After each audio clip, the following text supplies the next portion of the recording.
The documents we recovered at the Baxter estate turn out to be rather useful. It appears that we found the main base of operation of the Brotherhood in Georgia. This makes our failure to recover its leader intact that much more regrettable, but also allows us to learn quite a bit. Many of the notebooks detail transfers of supply and money to various local cells, and by checking against records we convince merchants to share, we identify 3 hideouts in the span of a month. Dalton manages to convince the third one that he is a member of the Brotherhood for long enough to learn a few things before we neutralize it. We confirm that they are on the trail of the wreck of the Leucadia, and that the ship was used by their sister organization in London to transfer a relic of great significance. There is no doubt in my mind that this is the key that breaks that Neshoba was referring to. Unfortunately, it soon becomes clear that those Brotherhood members are but low-level agents. They know barely enough to accomplish their objectives, a cautious policy that proves the experience of our foes in the business of secrecy. We still have no idea about who their leadership is and what they aim to achieve, or indeed what the relic really is.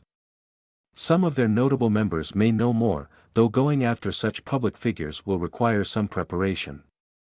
I do not want to leave a slew of murdered high-profile targets. There is no surer way to attract the attention of powerful forces I would be unable to face. September 9th, Higginsville, Georgia. I am in the planning room reviewing notes when I feel panic coming from Dalton. I surge to the door and come across him in the entrance. What is it? Mistress, there is a vampire outside. Ah. Only one. That I can tell. They are wearing a mask, and they are dressed in gray. My mind, which was on the verge of panic, immediately calms down and I smile happily. Gray, you say? Mistress? I open the door outside and take in the newcomer. Masked, she is dressed in a form-fitting lamellar armor of exquisite make. The whispers of powerful enchantments come from her arm guards and the sword at her waist, a blade I recognize easily. Jimena. Are you going to invite me in? Her voice comes clearly and carries a hint of a smile, yet it also sounds tired. Of course, I offer you my hospitality. Thank you, Ariane. I lead her up the stairs. Dalton has gone to warn Loth. You have a vassal? Yes. At such a young age too, I am impressed. I do not reply, and we soon find ourselves in the smoking room. Jimena takes a seat with a sigh that betrays a wariness that is not physical in nature. I need to ask you something, Ariane. Yes. I need your help infiltrating a major army camp and killing its general, no questions asked. When are we leaving? Jimena lets out a short laugh, bitter, yet relieved. I knew I could count on you. Pack your things and bid your farewells. Your companions must stay here, your vassal too. We will be back within a week. Ah, so we were going to kill the commanding officer of a local force. This is troublesome. Murdered public figures attract a great deal of attention, something I could use a lot less of. Without a word, I leave to prepare, meeting Loth and Dalton on the way. I confirm that it is safe. In anticipation of a possible evacuation, I have an emergency bag ready for a quick departure. I grab it and add a few personal effects, traveling clothes, and my rifle. I also take a silver bullet with a piercing glyph, courtesy of the master of the house. When it comes to assassinations, long-range weapons are always a safe bet. When I return to the entrance, I find all 3 people talking in quiet voices. Dalton is telling them of his latest arrest involving a duo of con men pretending to be Castilian nobility. They did not speak 3 words of Spanish between themselves. Ah, you are here. Loth, Dalton, I am sorry but I cannot involve you in this. Don't worry, I understand. Just make sure you bring her back to me in one piece. Yes, I promise, though I would not worry too much. I am sure she can defend herself. Her tone is dismissive, her demeanor, distracted. I am deeply concerned. All the vampires I have met learn very soon how to school their expressions and keep their emotions under control. Beyond politeness, it is a question of survival. That Jimena would give it up fills me with worry. She politely bows to Loth and Dalton both and turns without a look. With a last goodbye, I hurry to follow. Jimena, I have a sarcophagus we could use to sleep safely. I have my own and we can share it. She stops in her tracks and turns to me. For the first time this evening, I detect a hint of hesitation. Ariane, I know you are not like me and Ainsa. I will not force anything upon you, I give you my word. Ah, yes, I reply. With tremor. I will have to let her touch me, probably. It should be fine. I trust her, I think. Worry not, the secured container is wide enough. I understand that you need space. Listen, Ariane, no, I will tell you in a moment. I apologize for the confusion. As you can guess, I feel a bit out of sorts. Understatement of the year. She seems so lost, almost like a human. This bothers me more than I would like to admit. I still trail her without pause. We exit Loth's grounds and find a black carriage at a crossroad. I am surprised to see horses again and I remember that Lambert used to ride one. I never asked, how are those horses not afraid of us? They are called nightmares, a special breed. Quite expensive. And that is it. Proper conversation is a lost art, it seems. It would be easier to pull rotten teeth from a grizzly than to draw words from my companion tonight. I give up, and we depart in silence after she covers her conspicuous armor with a cloak. I expect us to make good time and I am soon proven wrong. After less than an hour of travel Jimena leaves the eastern road for a side path, and we soon arrive in front of a concealed lake lined with wildflowers. The landscape is so enchanting that I have little doubt that she selected it on purpose. The view of the stars and moon in the cloudless night sky is breathtaking. Tendrils of baleful purple reflect on the surface of the placid water, turning it into an exotic composition enshrined in a green background. The sounds of life and the movements around us only understate our immobility, a proof that we have more in common with what is above than what is around. Vampires in general are mostly static, until we are not. Jimena removes a ceremonial knife from a recess in her gray armor and turns it in her hands thoughtfully.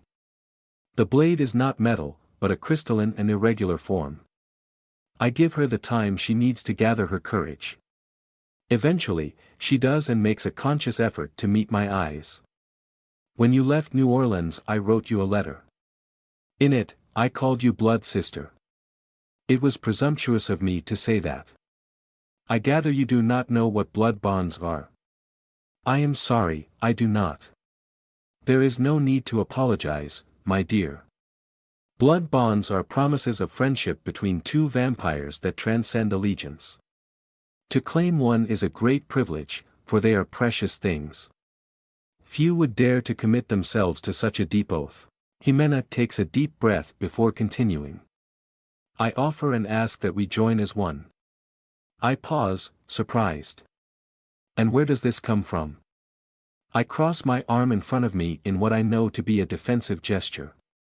I care not about showing signs of weakness in front of her. Apparently, we are past that. What does it really entail? There are many words I could say, yet they matter little. The essence of the bond is that we will protect and work in each other's best interest when asked and when possible. The words of the oath themselves are vague but the meaning is clear.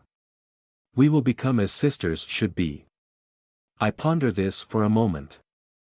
I like and respect her as a friend, I do. I owe her my life and freedom and quite a bit besides, and none of it matters.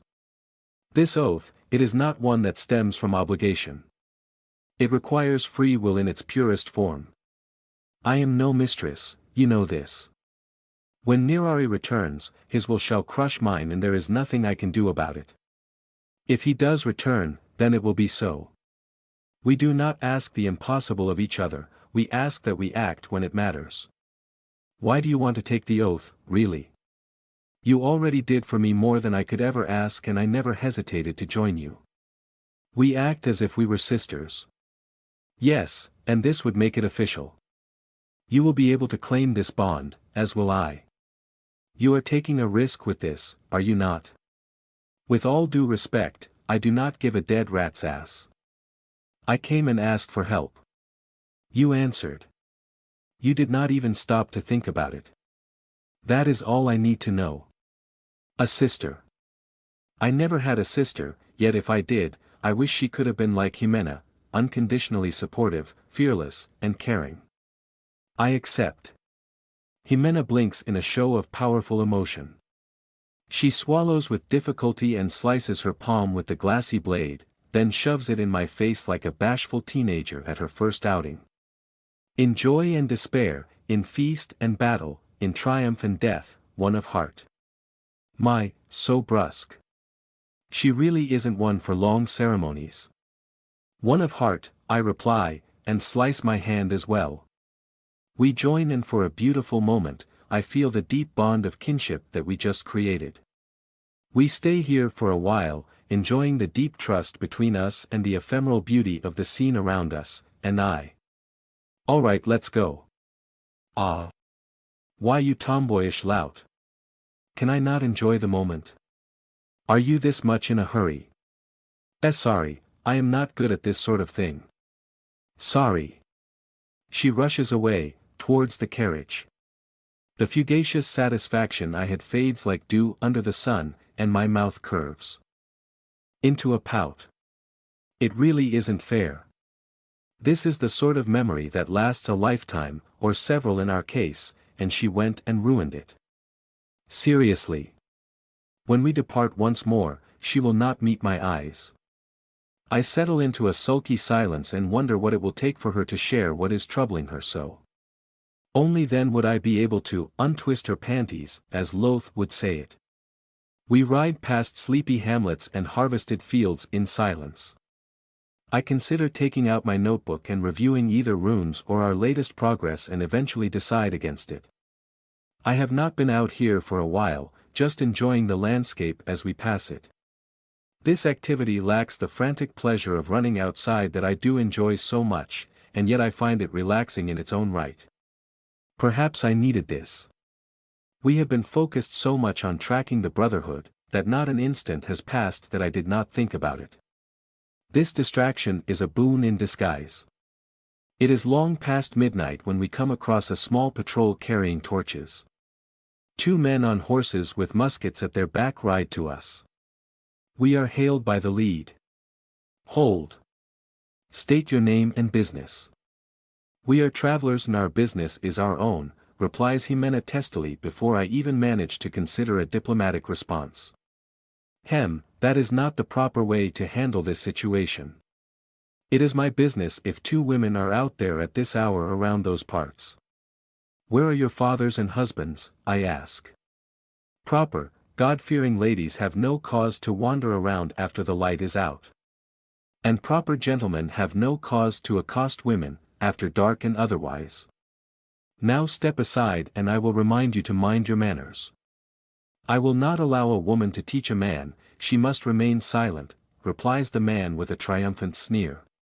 At this stage, both the second patrolman, who is a young man with a frizzy mustache, and myself share a moment of horrified fascination.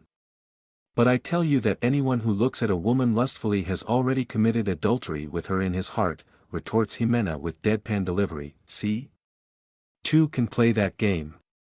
Now that both parties have shown their ability to quote the Bible when it suits their purposes, we enter the next phase of any doctrinal dispute, violence.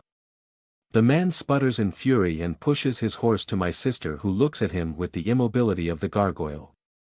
I can feel the turmoil in her aura. Oh no. I really hope she brought a shovel. I'm going to teach you some respect, wench. He grabs for her shoulder and pulls the other hand to throw a punch. Faster than even I can see, both his arms are imprisoned in a steel grip. By what right? By what right will you teach me a lesson? Because you are stronger? Because society allows it? Well, go ahead. Punish, O mighty one. What is wrong with her? Jimena releases one hand, and her assailant throws a hook in her cheek. "Let me go, you crazy hag." Jimena's dismissive slap cracks against his head, blood gushes from his mouth and falls on the dirt below. His horse starts to panic. In front of me, the second militiaman looks on stupefied before grabbing his musket.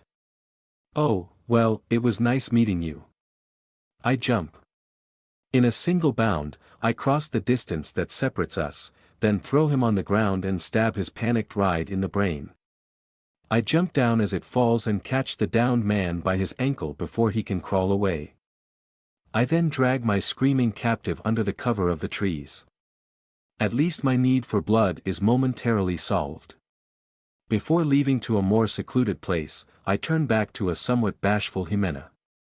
She holds her own prey in a choke and has the decency to look embarrassed. I make myself frown to clearly mark my displeasure. Do not take too long. If she lets his horse go, I swear I am not running after it. What was this all about anyway? Ah, never mind that. Let me enjoy myself first. Would you mind explaining what is going on? This is nothing to concern yourself about, says Jimena with a grunt as she digs deeper. The hole required to bury 2 horses is very deep. It will take us the rest of the night to finish. Well, it will take her the rest of the night. I have elected not to help. It is, if you are going to act like a blood-crazed fledgling with a grudge. I thought we were in a hurry.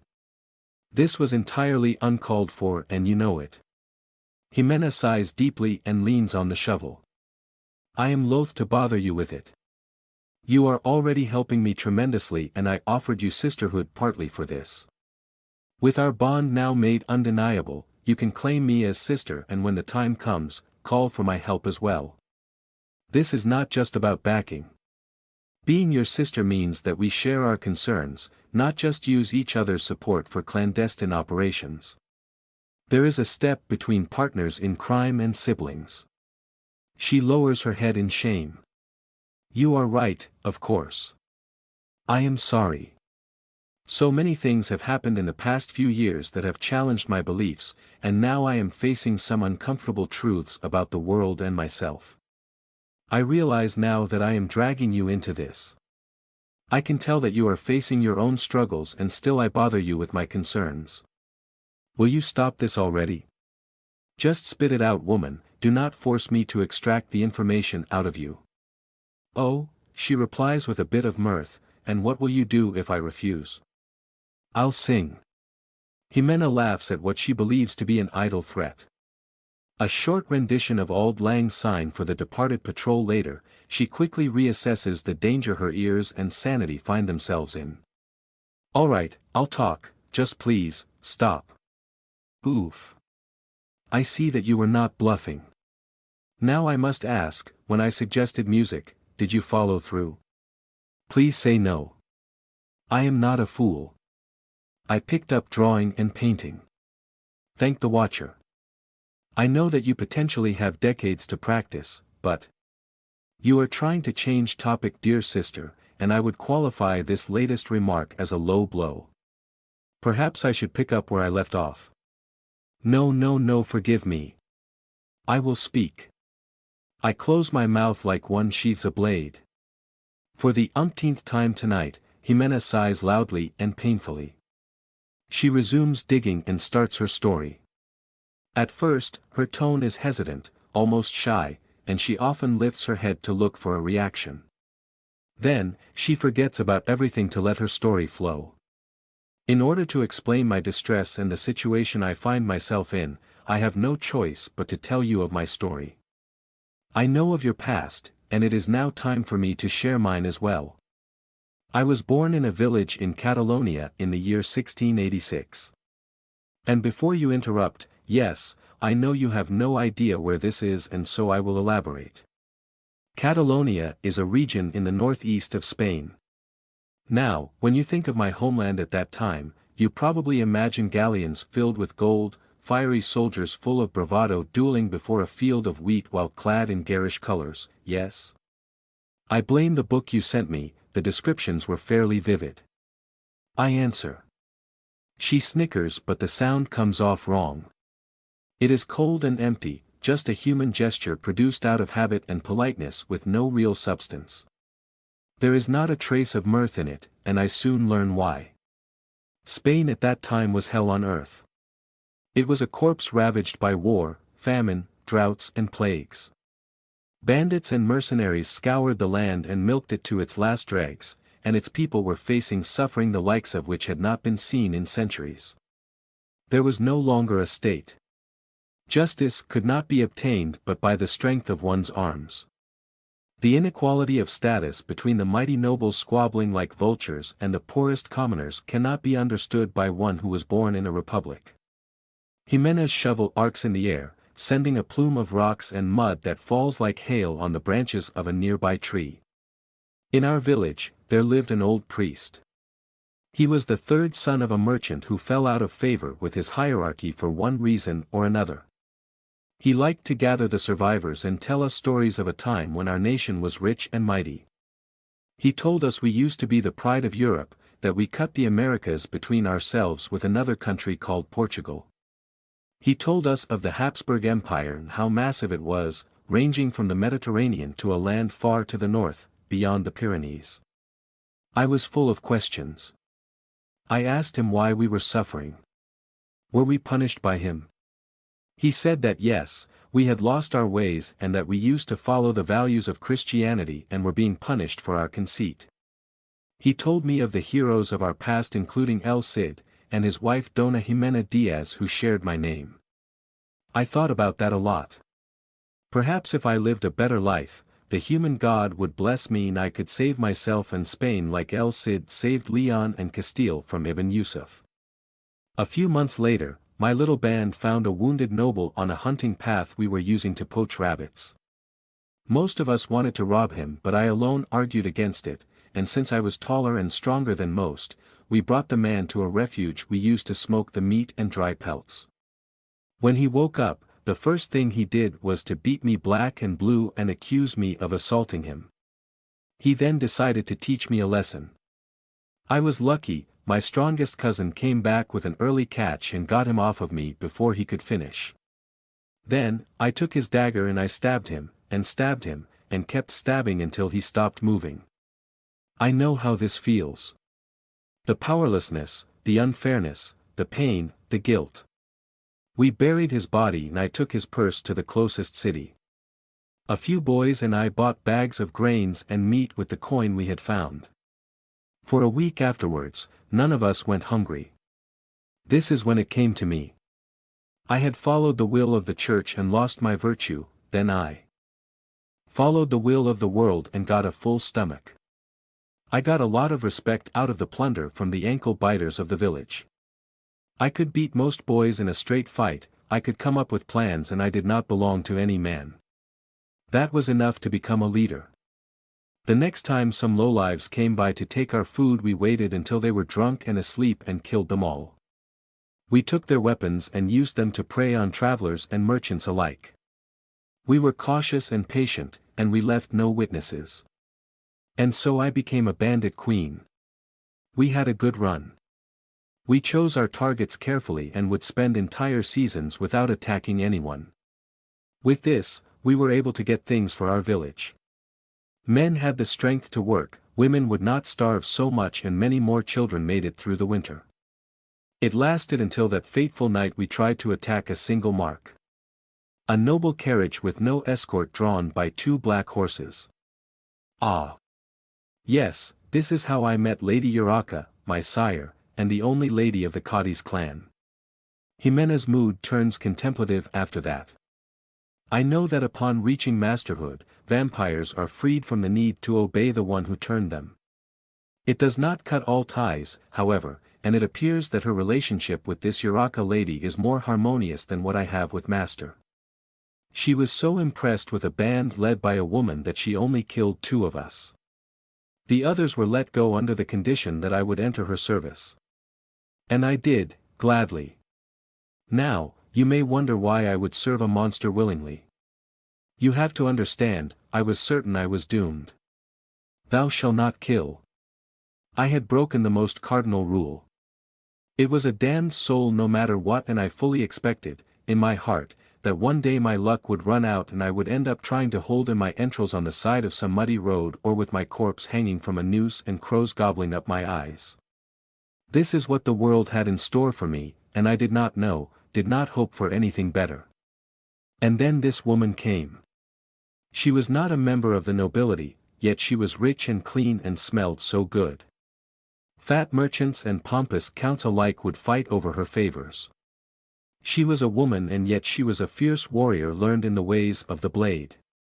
She was not a believer, and yet she seemed at peace with the world and herself. I was told this was impossible. I was wrong. I wanted to be her. I loved her. No, I adored her. She was the world to me. She moved through the night granting gifts to those who deserved it and punishing those that abused their power.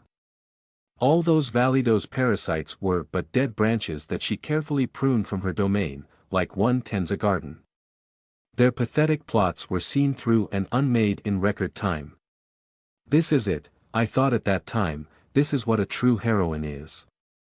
When she selected me to be turned, it was the most beautiful day of my life. I was convinced then that I would live among vampires a life of honor, following our strict code of conduct and carving a place for myself at the tip of my sword.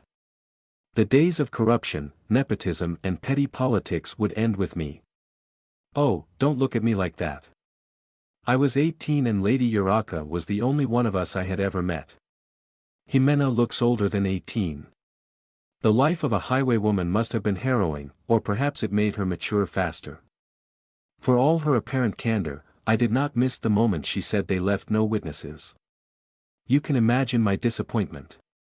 Disillusion is a dangerous emotion for us, but still I fought on because I realized there existed a group that shared my beliefs. The Knights. Yes. Clad in gray to show that they shed their erstwhile allegiances. A unified army with strict rules, fighting to rid the world of its worst elements. This is a bit ironic considering vampires can be seen as the world's most dangerous elements. Do you really believe that? Jimena's question is a valid one.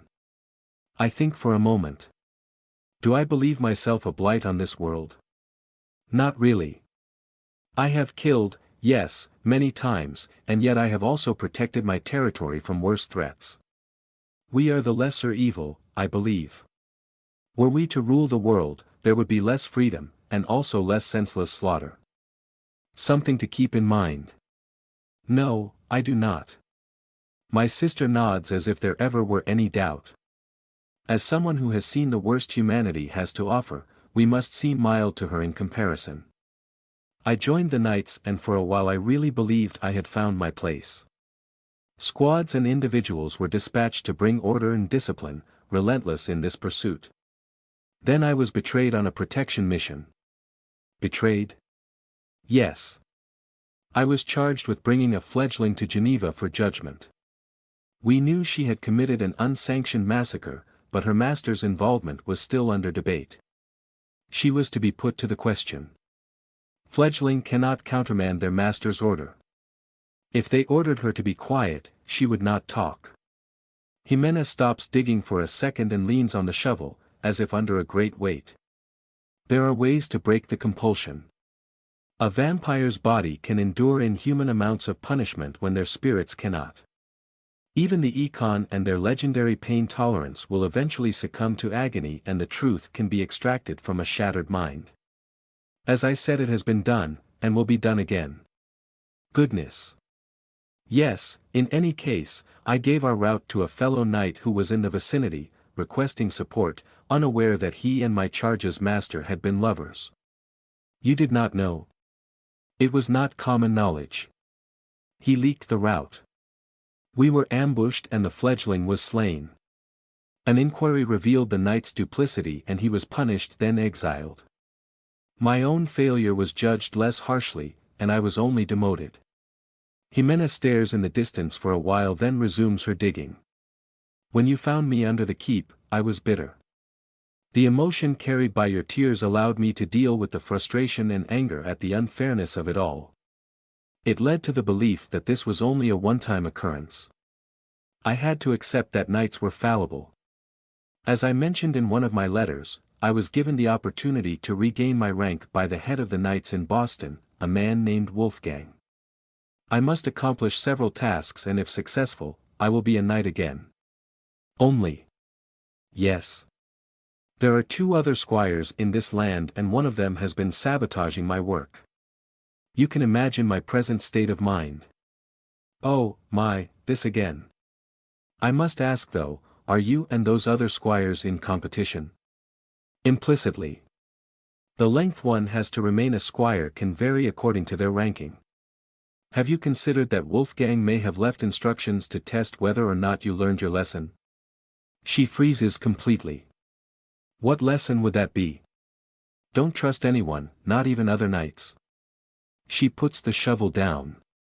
You are implying that he would cripple his own operations on purpose? Perhaps, perhaps not, but what better way to see if a fallen knight can be redeemed than to make her face what caused her failure, the betrayal of her own side, once more? Then it means I made a mistake when asking you for support. We are not to share the details of current operations. I am already stretching the rules as it is, by asking you to come to back me up out of concern for a trap. Or perhaps you are using an outside and reliable ally when a fellow squire is not. Yes, yes, you are correct. I know I can count on you because I know you. I am right to follow my instincts. Just as I should have followed both my instincts and common sense before. This is a test, one way or the other. Thank you, Ariane, this was enlightening. I do believe you are giving me too much credit. I am not. I was bitter because nothing has changed, and I was wrong. I cannot make the world perfect, but I can do what you do. Eating one's enemies? No. Well, yes, but not just that. I meant the way you see the world. You understand the bigger picture, yet you always genuinely focus on the most immediate issue, the one you may yet solve. Instead of being dejected that some knights do not conform to my standards, I should instead work on purging them from our ranks. Yes, that is what I should do. Thank you, Ari, thank you. I am not convinced that I should take any credit in this whole affair. I still nod in recognition. I am glad to be of assistance. There is just one last thing. I think you can stop digging now, I say as I indicate that the hole is now deeper than she is tall. Ah. Yes. This is deep enough. We just need to put them in and refill. No, dear sister, you refill. Bah, fine. As fate would have it, our target is near Fort Barrington, location of my last meeting with the Honorable Sir Bingle. I am tempted to check on Cecily and see if she found a good party. Unfortunately we are here for business, as Loth would put it, and so I stick to Jimena and the plan. When she told me our target was in a military camp, I was imagining rows of tents and men at parade surrounded by earthworks and wooden towers, like I saw in those patriotic recollections distributed around town. I was mistaken. This is no temporary bivouac of an army on the march, it is for all intents and purposes a town. Fort Barrington proper lies on a fortified hill surrounded on 2 sides by rivers and on the last one by a complex of fortifications and redoubts. We have no issue passing those in our carriage, and I soon understand why. Beyond the first ring lies a mess of wooden huts of simple, but solid make. Between them, and even at night, a crowd has gathered around an improvised marketplace. Sutlers operating from wagons provide men on leave with tobacco and alcohol. Women collect used uniforms and return them sewn and laundered. The smell of food is everywhere, and the sounds of sex coming from a 2-story building shows beyond a doubt that the world's oldest profession is practiced here. There are at least 500 people around us as we make our way to what seems to be the designated parking space. Some soldiers even walk around with their wives and children.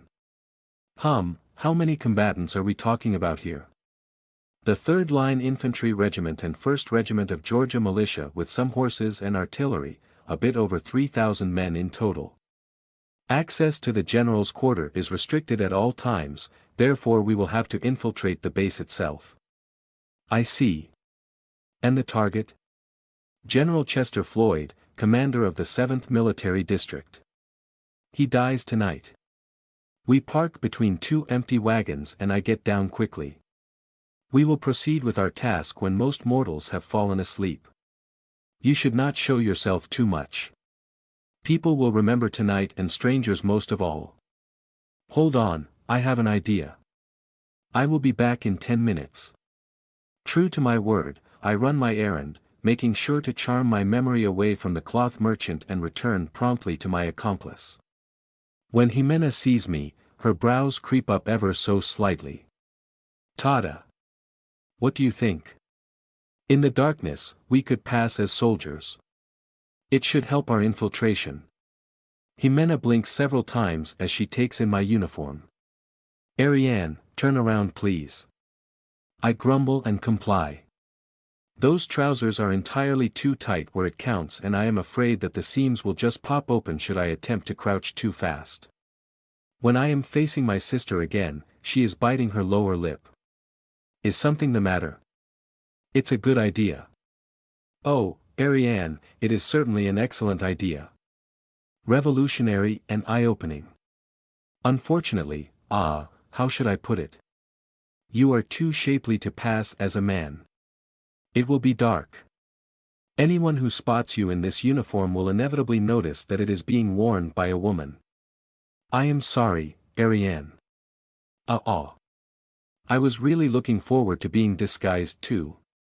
Well, I suppose I will have to return them. No, wait.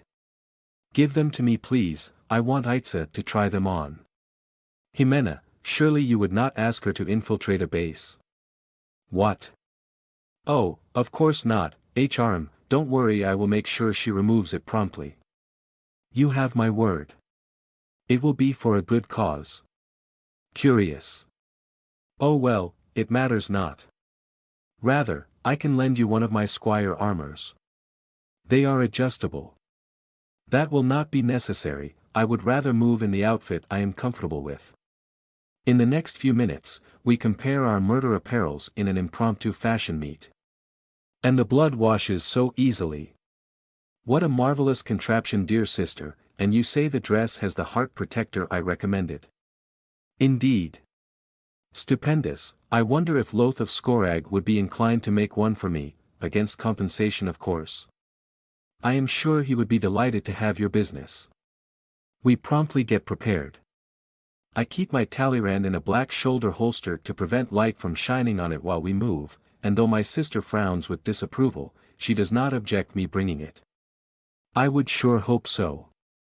Next to poison, ranged weaponry is a great way to get rid of targets safely and we are hunting a human.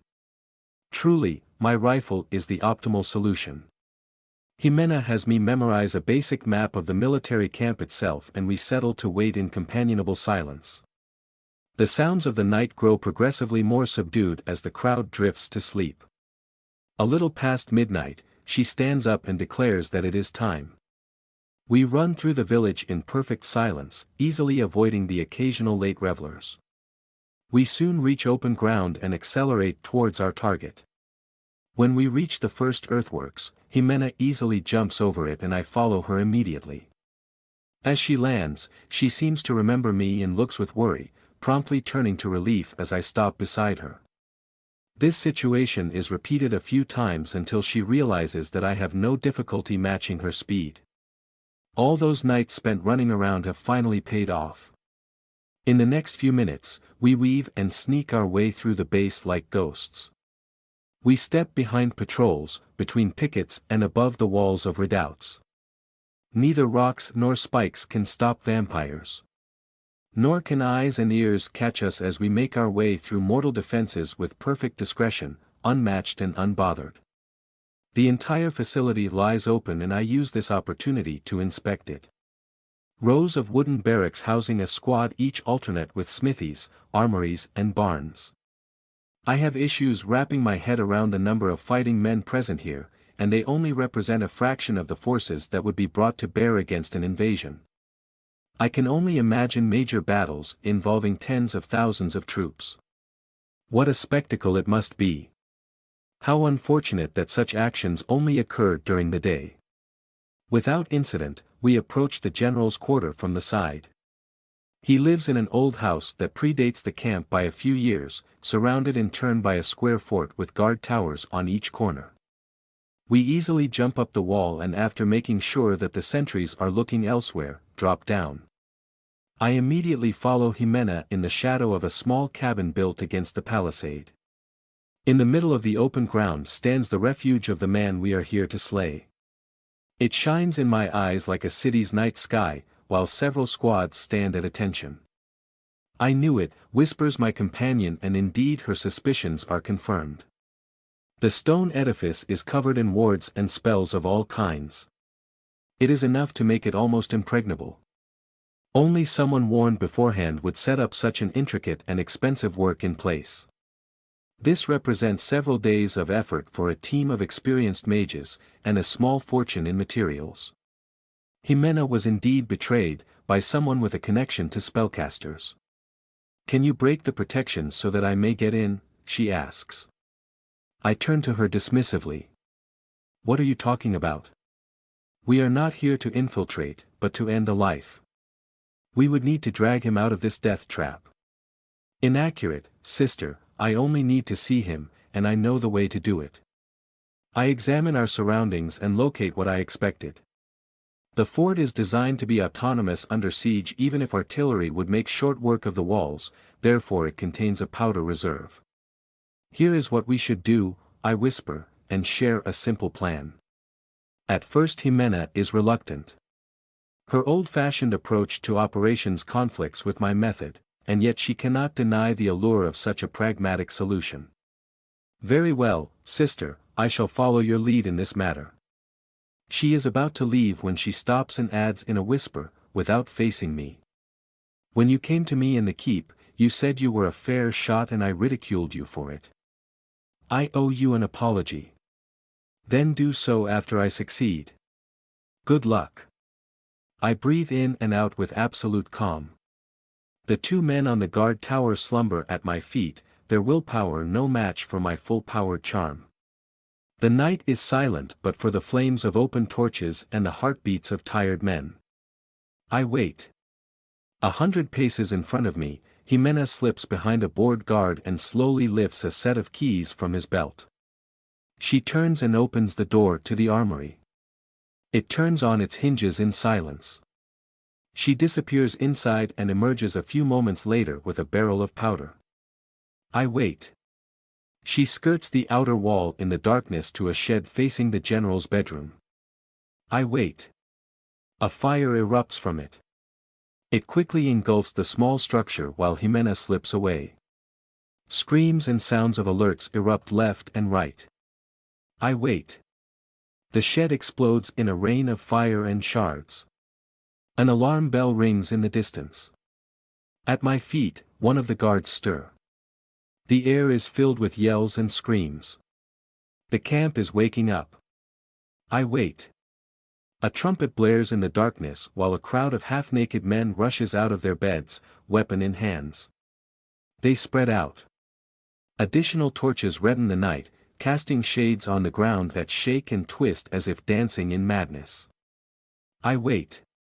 The shutters open to reveal an old man with short hair wearing an open shirt. His eyes are a striking blue and a small scar on his left cheek are all that remain from a Creek arrow. "Hello, Chester, and goodbye." I pull the trigger. With unerring accuracy, my Talleyrand rifle sends its payload into the night. Loth's engraved silver bullet shatters the wards as if they were flimsy glass.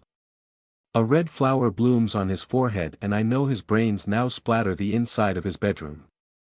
I take a second to holster my weapon. My task is accomplished. What? Mumbles a sleepy guard. I backhand him into unconsciousness again. I could just kill him, but I love the idea of leaving only one victim. The message is that much more potent. It shows that all those guards were so useless we did not even bother taking them out. As Jimena reaches me, we jump out and vanish into the night. The next evening. "You are incredible, Ariane," I have never seen a young courtier move as well as you did. I never expected you to keep up with me so easily. And this is not just your physical abilities that do you credit. It was a brilliant idea to use fire as a diversion, and the risks were calculated. I was hesitant at first, because I have had unfortunate experiences in the past. Obviously my concerns were unwarranted. Yes, I had Loth teach me a bit about fire management after I too made a bit of a disaster, I add with a wince. Well, at least you did not try the flaming pigs. I swear this was the second worst idea I ever had. I am glad that you could learn from my mistakes. I wince once more, not meeting her eyes. Ariane. Please no, I do not want to be reminded of that debacle. Ariane, I quite specifically told you. I know, all right. It was an accident. How can it be an accident? You used fire. There were pigs. I did not know they were there specifically. How did you not anticipate this development, I ask. Halt. We turn around to a strong picket of men checking the camp's exit. Am I disturbing you ladies in the middle of an argument? Asks the head guard with a smirk. He is an imposing sergeant with the countenance of a man who has seen much. Black pockets under his eyes are a sure sign that his shift should have ended long ago. With the assassination of its highest-ranking member, the camp is in disarray, and by now most soldiers only remain upright by sheer frustration. Of course not, sir. And why are you leaving us so soon? I capture his attention and realize the man is frustrated. He most likely believes the killer to be either a turncoat in hiding or long gone. He is also dismissive, as in his mind 2 young women could not possibly be the culprits. Our business is done, we are heading back to our village, sir. Your business, huh? He adds, and I realize I was mistaken. He thinks us courtesans heading back to wherever we came from after entertaining officers. Our fresh faces and subdued clothes, coupled with the fact we travel alone, place us firmly in this category. I smile sheepishly. Yes, my good man, you caught us. Will you need to search the carriage? How do you know we search carriages? He asks with a frown. Jimena turns a worried eye to me, but I reply without pause. You searched the one in front of us, and now you stop us. Sir. My voice is candid and without arrogance. I slightly push on the feeling of dismissal, and the sergeant soon turns around and waves us off. I nod and we depart. Jimena smiles appreciatively after we are out of earshot. That was quick and efficient, Ariane. You are full of surprises, and just as resourceful as I hoped. Yes, dear sister, it is extraordinary how much can be achieved when one does not antagonize a figure of authority in front of its subordinates, is it not? Jimena ruminates on that before continuing. I think I liked you better when you were not so sassy. So, this is how Dalton feels when he gives me lip. My situation is hopeless, for he will never give up that beautiful vindication. We spend the trip back in stories and humorous bickering. My dream palace melts in a phantasmagoria of shapes and colors. Awareness comes and goes with the ebb and flow of the riotous tide that pushes me forward. I know in my soul that I am here for a reason, an important one. An evanescent feeling of purpose. It calls to me from beyond the mirage swirling around my essence.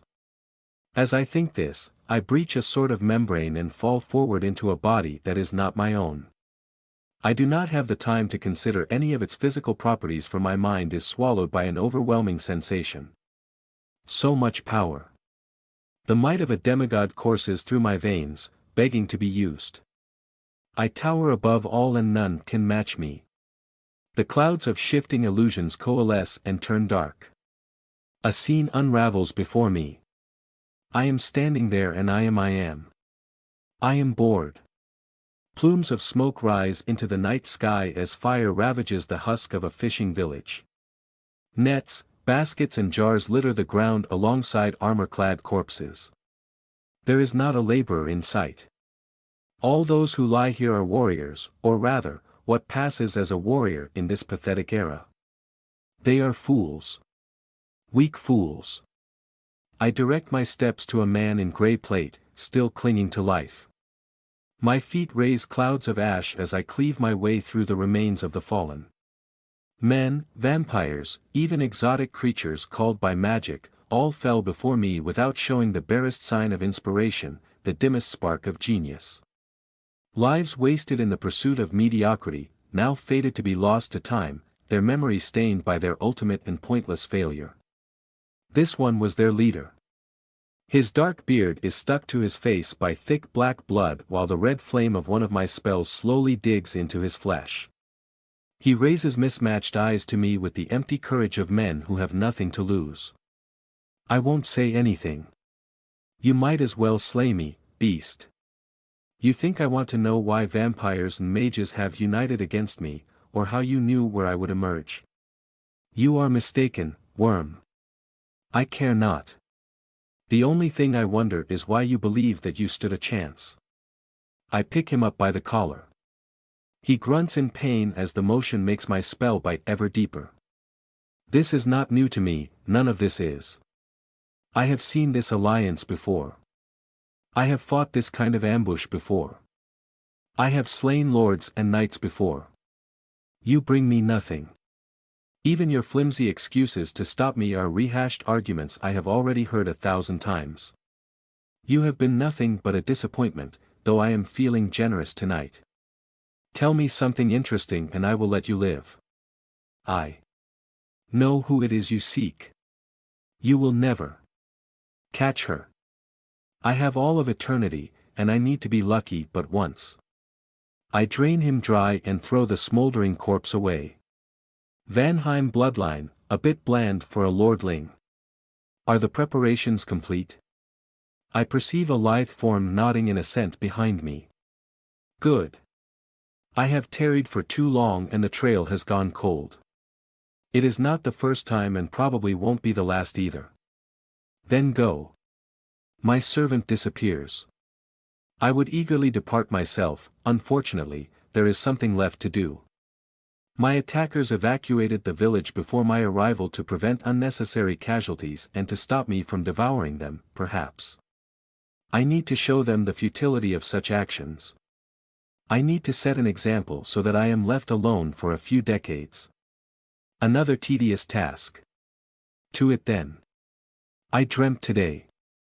Nightmares torture me until I wake and other phantasms always start in the heart of my mind fortress, so I know that this was different, only, when I woke, the images fizzled between my fingers before I could commit them to memory. There was a man, no, I was a man, and there was also a fallen knight. He died. I killed him. I remember the taste of him. There was something important to realize, if only I could remember what it was. Can a dream really matter? Is there more to it than my sufferings and Neshoba's unwillingness to send a letter like everyone else? The carriage rolls to a halt, interrupting my musings. It is not yet time. We have just joined the line of people waiting to be admitted to John Fillmore's party. John Fillmore, self-made man and the current governor of Georgia. Also, a high-ranking member of the Brotherhood and my target tonight. I lower my gaze to the mask in my hands and lightly caress its lacquered surface. This is the latest addition to my arsenal. Loth really surpassed himself when he made this masterpiece. The exterior is a perfect oval in lunar white with no features. Towards the middle, two discrete holes allow me to breathe in when I need to sample scents, and the lower part can be removed, but is otherwise alien in its design. The total absence of feature makes me look like a true monster, and only serves to accentuate what I painted on it. I drew what can only be described as a giant mocking smile in pure black. It took me a long time to get the dismissive sneer just right, the perfect expression of amused contempt. 8 stylized fangs border the mouth in a powerful statement. There is a delicious irony in fully accepting my lineage only when anonymous. I also drew a pair of stylized brows and eyeshadows.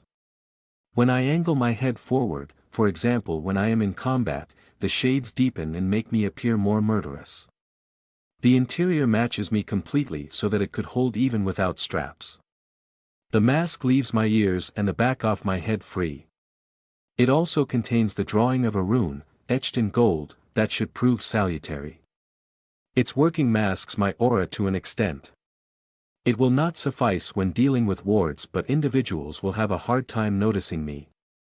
It will, hopefully, allow me to outrun what I cannot outfight.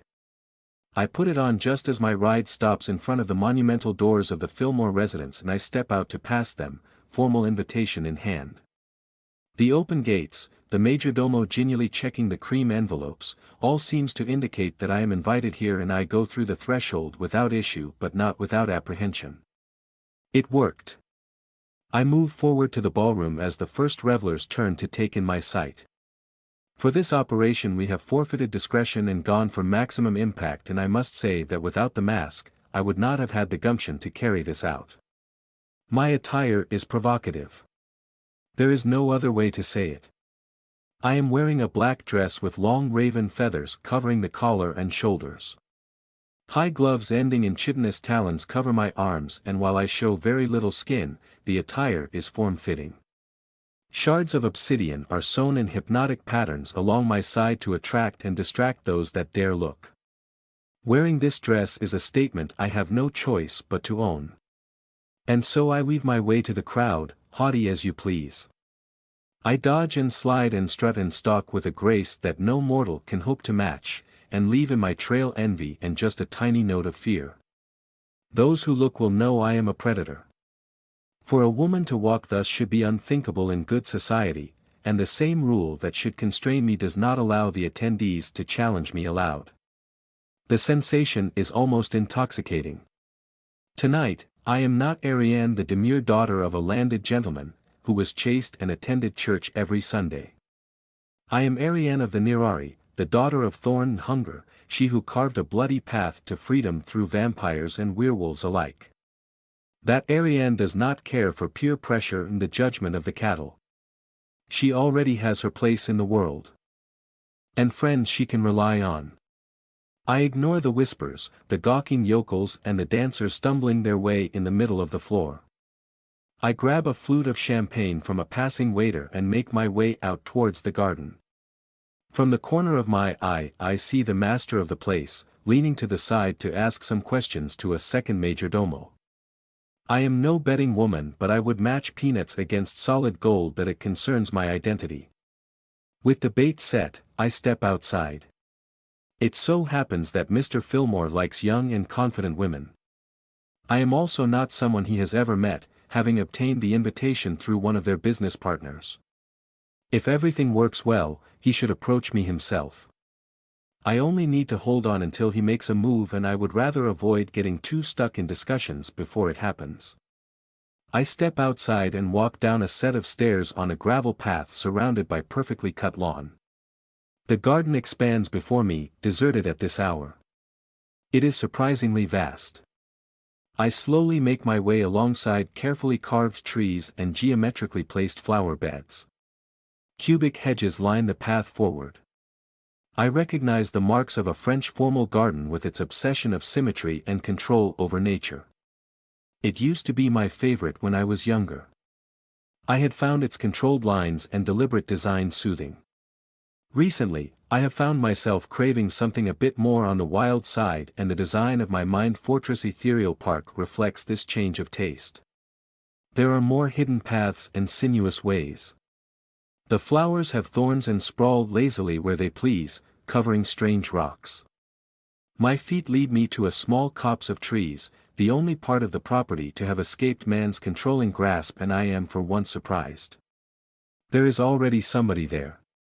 A bit curious, I dodge under a branch and become the uninvited guest to a most peculiar show.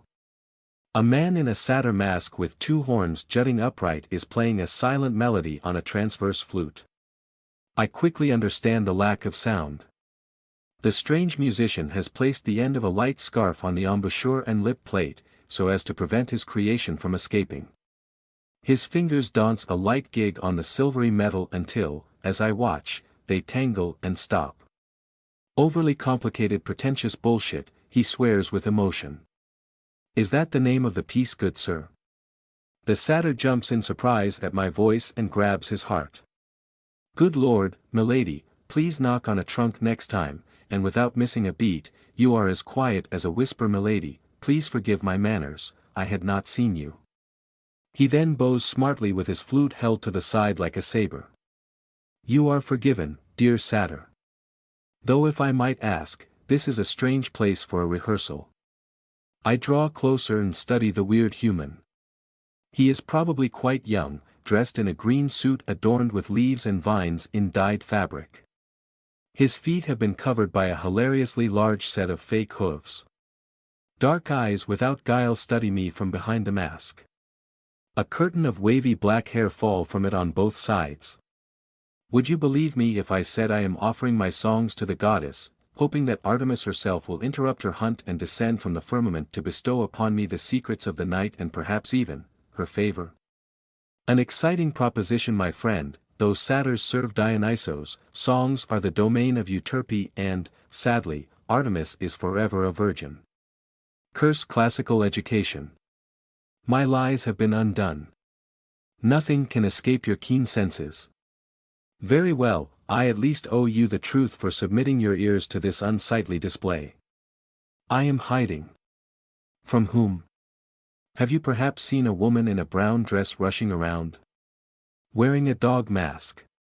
I cannot say that I did. She has been hounding me. I groan at the poor pun, yet cannot help but smile. The delivery was top-notch. It is true. Her name is Margaret Hart, daughter of a local furniture merchant, and she decided that we were destined for each other. I had no say in this decision, mind you.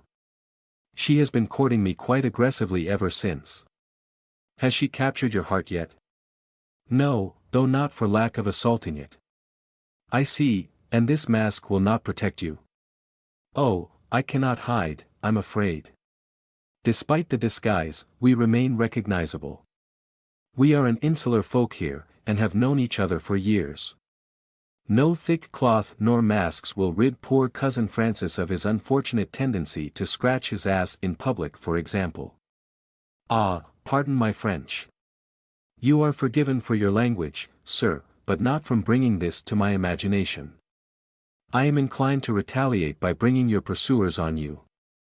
I am at your mercy, milady. Though, I would like to point out that she would devote some of that attention to you. As a rival? Assuredly. That seems far stretched, we only met. The poor girl is craving excitement, and the appearance of a mysterious and beautiful woman will be enough to name you an enemy for life. You must be exaggerating. Her most favored gossip remains her aunt's unwanted pregnancy.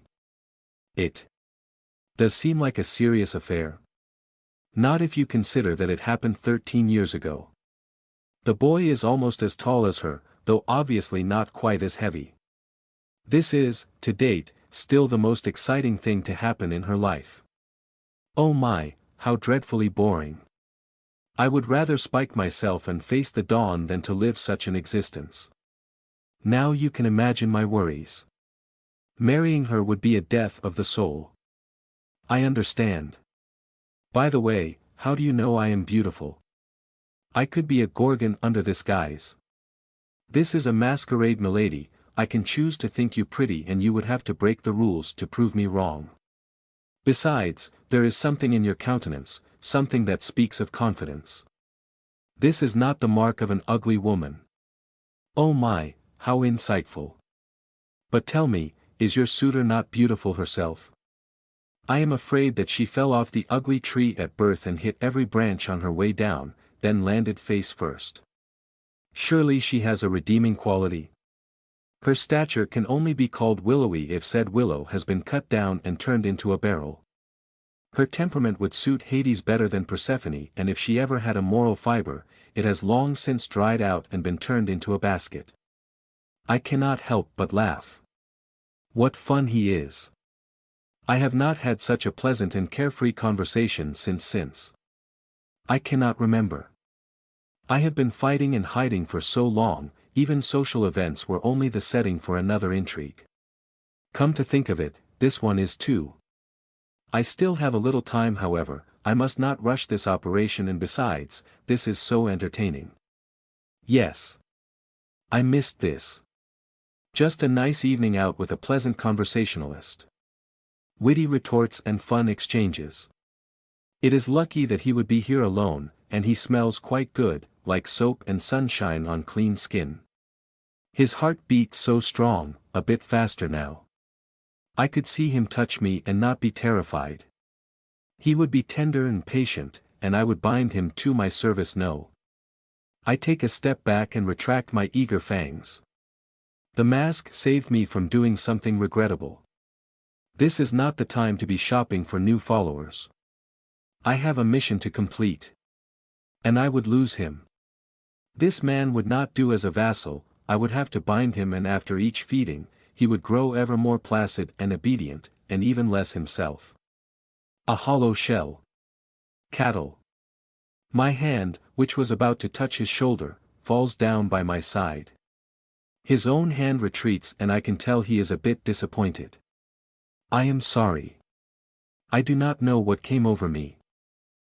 There is nothing to apologize for. I wish whatever came over you had stayed a second longer. This was pleasant. I would not want to be too forward. Think nothing of it, I can handle unwanted attention, and this was not it. I say nothing for a while. I liked this moment. I liked him as well, but now the spell is broken and I remember why I am here and what I have become. There is still something more I could steal from this evening. Regarding your unwanted suitor, I do believe you have been approaching the situation the wrong way. You think so? I am open to suggestions. My next step was to unleash the dogs when she would next visit.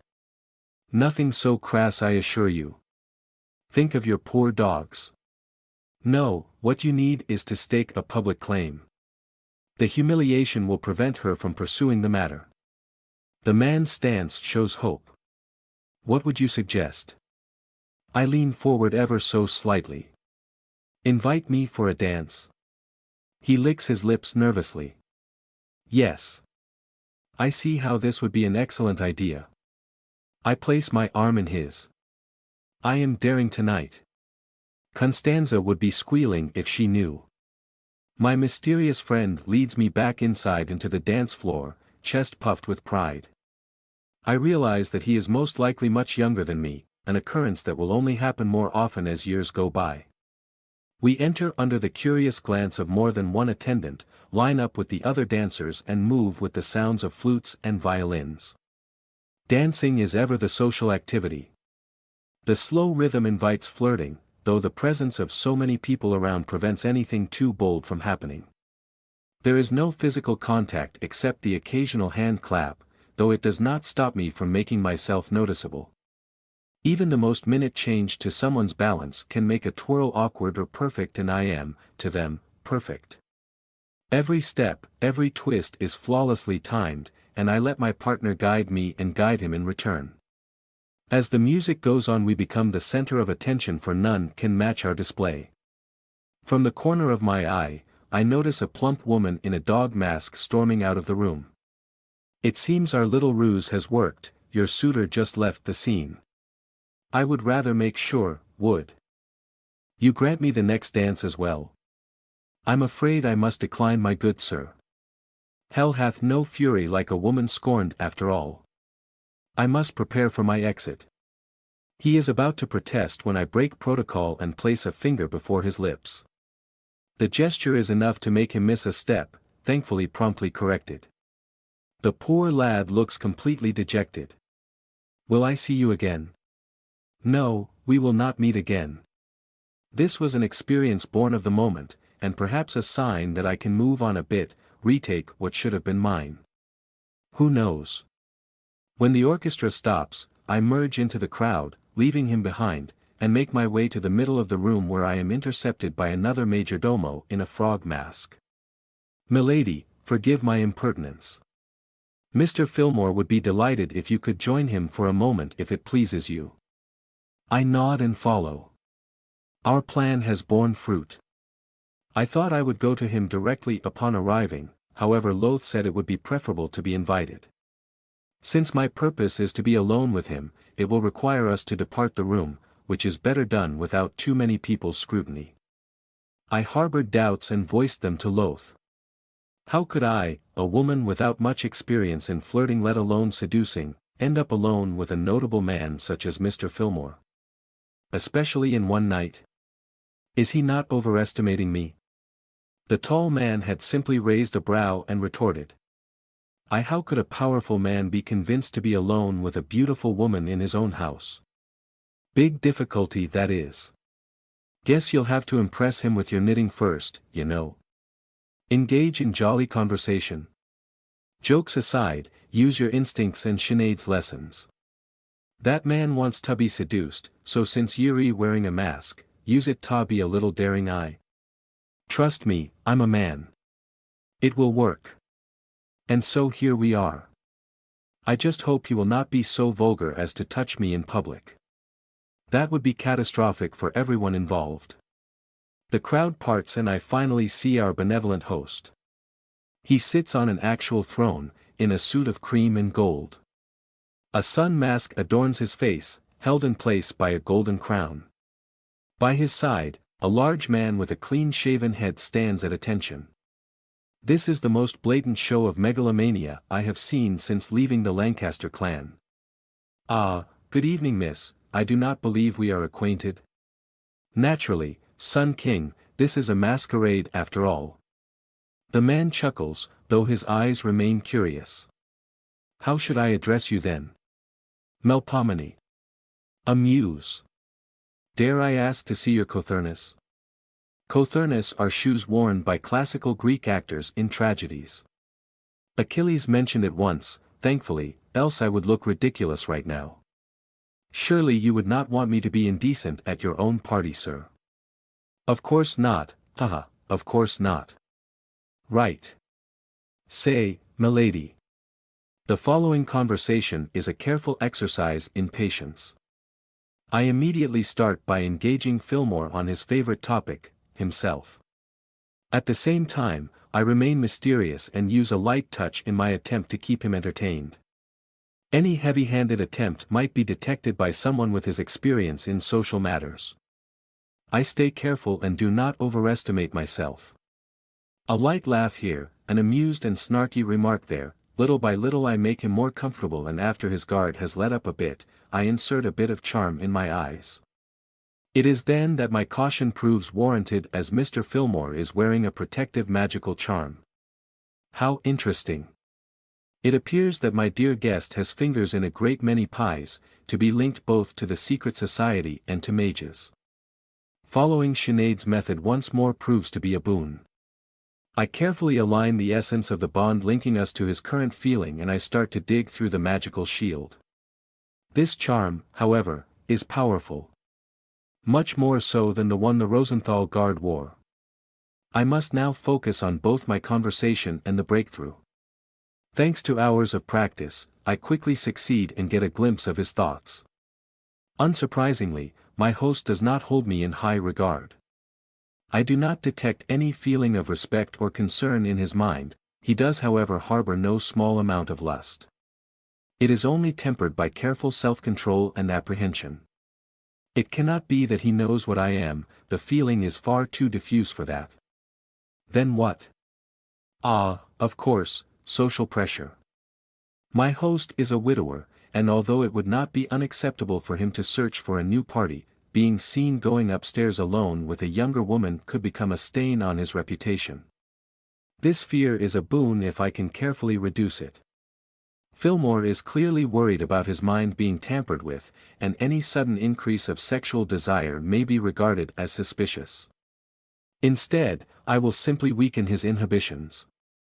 Nothing liquor could not have achieved, had he indulged a little more. Soon we reach a tipping point in our exchange. He had been boasting about a collection of Renaissance paintings he had shipped from Italy at great cost when he suddenly stops and turns to me. This is it. Tonight's crux. If he leaves, I will have lost my opportunity to enter his inner sanctum. We would lose weeks of work. I have to try it. How I wish I could see it. I am a painter myself. You are. Yes, though I do not claim to have any talent in it. I did not study Renaissance much, I prefer Baroque. Do you know why? Do tell. I lean forward and my arms press my modest bust forward. It is not much, but I can see a flicker in his eyes as he takes in the view. They capture the moment. Bernini paints David as he throws the stone and Vermeer paints the girl with the pearl earring as she turns towards him. They play with light and motion to make their work come to life. Fascinating, yes, the moment. You do make a good case, and I would appreciate your opinion on my modest possessions. I am quite tempted, although, I would be loath to hog you at your own party. Think nothing of it. It is not every day that I have the pleasure of entertaining a guest of such refined tastes. I bet. Shall we? He stands up and the majordomo and bodyguard both mask our exit in what appears to be a well-rehearsed maneuver. I follow him up a flight of stairs to a corridor where we inspect the paintings as we go. Fillmore prefers pastoral landscapes and nudes. Very few of the works displayed are religious in nature, and Greek mythology is prevalent. This might explain how he dared use covert in a conversation without suffocating under the weight of his own self-importance. Covert. Honestly. And now, the prize of my collection. We are alone in a room filled with curios and art. Fillmore's acolytes did not follow us up the stairs and I will not get a better chance. Impressive, I say, as I drag a nail along his collar. I discreetly dig out the pendant's chain and easily snap it between two claws. My prey breathes faster as his desire gets the better of him. He does not even notice his protections being stripped away. I let go of any subtlety and crack his mind like a nut. I have been charming him for the better part of an hour. He does not stand a chance. You want to satisfy me, don't you? Yes. Do you keep notes related to the Brotherhood of the New Light? Yes. Notes and blackmail material. Where is it? Some of it is in my safe, in my office. The rest is spread across the county. Lead me there. I do not need to maintain eye contact, though I cannot leave him alone for too long. We quietly leave for his quarters and he unlocks his study, making a rather complex ward disappear with an intricate key. Fillmore's office is all gaudy displays and hard work. He clearly does not owe his success to anyone but himself. I have not seen such discipline and efficiency since Isaac helped me open an account. I shove, without reading, everything I can to a secured inner pocket on the side of my dress. It will make a bulge, but I do not expect a great many people to notice. Owing to my experience in Charleston, it is also insulated against water, fire, smoke and even to some extent, bullets. There is also more than $500 in obligation, which I pocket. Spoils of war. I remember a derogatory remark from Lady Moore about looting and dismiss it immediately. That pompous goose earns everything through prior investments and by smuggling alcohol. She and Melusine can go sunbathe in a volcano, this money is mine. Is there anything else of value for you? Wine. Oh my. He truly is an opera villain. How do I access it? It turns out that the concealed entrance is hidden behind a false wall in his bedroom. I have him drink a few decanters of an excellent whiskey I found on his desk and follow him there. There are several exits, all easily accessible from the cellar heading out. No traps. I order him to open the way for me, close it behind and then fall into deep slumber. I wipe most of the memories of the past hour, leaving a blurred image tainted by alcohol. He should wake up realizing he has been robbed by a woman whose face he never saw, and the embarrassment should keep him mostly quiet. I doubt that he will complain to his secret society brethren, as I can easily imagine how they handle compromised elements. I follow a narrow set of stairs in semi-darkness. I do not bother with lamps, and why would I? The passage carries me 3 floors down. I can still hear violins and the whispers of conversation through thin walls, signs that the party is in full swing. On the last landing is a secured door, with no wards this time. I open it and lock it behind me. What in the name of the Watcher is this? I turn around and my eyes confirm what my ears and nose picked up. I stand in the middle of a vast room with a packed dirt floor and support columns. Steel doors lead further into this space, but what attracts my attention stands in the middle. There are 4 cages fastened to the floor and ceiling by steel chains, and in each cage is a woman. Fillmore, you disgusting pervert, I underestimated your depravity. What an incredible setup. This is almost vampire-like in its nature, though terribly amateurish. I could mention 3 improvements off the top of my head. All the cages have covers, a jug of water and a chamber pot. In the first to my left I see a short Asian woman fixing the ceiling with an empty gaze. The second contains a very young black woman cradling her knees. A native girl turns her back to me in the third cage, this time to my left, and the last cage is occupied by a redhead who stares at me in disbelief. My, what should I do with this lot? I notice a desk by the entrance covered in notes and conduct a summary inspection of all his notes. It's sex. All of it. I should not have come here, this is a waste of my time. PSSS. Please, I beg you. I should just go. Mississippi. Please. Sighing, I approach the red-haired woman. From up close, I realize she is even younger than I assumed. She is surprisingly clean, but exhaustion and misery are clear on her face. Her paleness serves as a contrast to the red of her eyes, the black of the pockets below and the blue of the numerous bruises I see on every spot of naked skin. What is it, supplicant? The alien word makes her recoil and she flinches in anticipation for some sort of punishment. Seeing none coming, she gathers her courage and continues. Are you with him? No. Then please help us escape. And why would I do that? The black girl's sobs turn to a panicked whine. I do not react and instead consider the girl in front of me. Resourceful. Daring. Not easily broken. I feel a kind of kinship with this one. She is a survivor, like me. I'll serve you. I can cook, clean and sing. I can swing a bat with the best of them. Please miss, I'll serve you with all my heart, you won't regret it. Deal. What will Loth say? Ah well. How do I open the cages? Sir, I mean, that man who owns the house.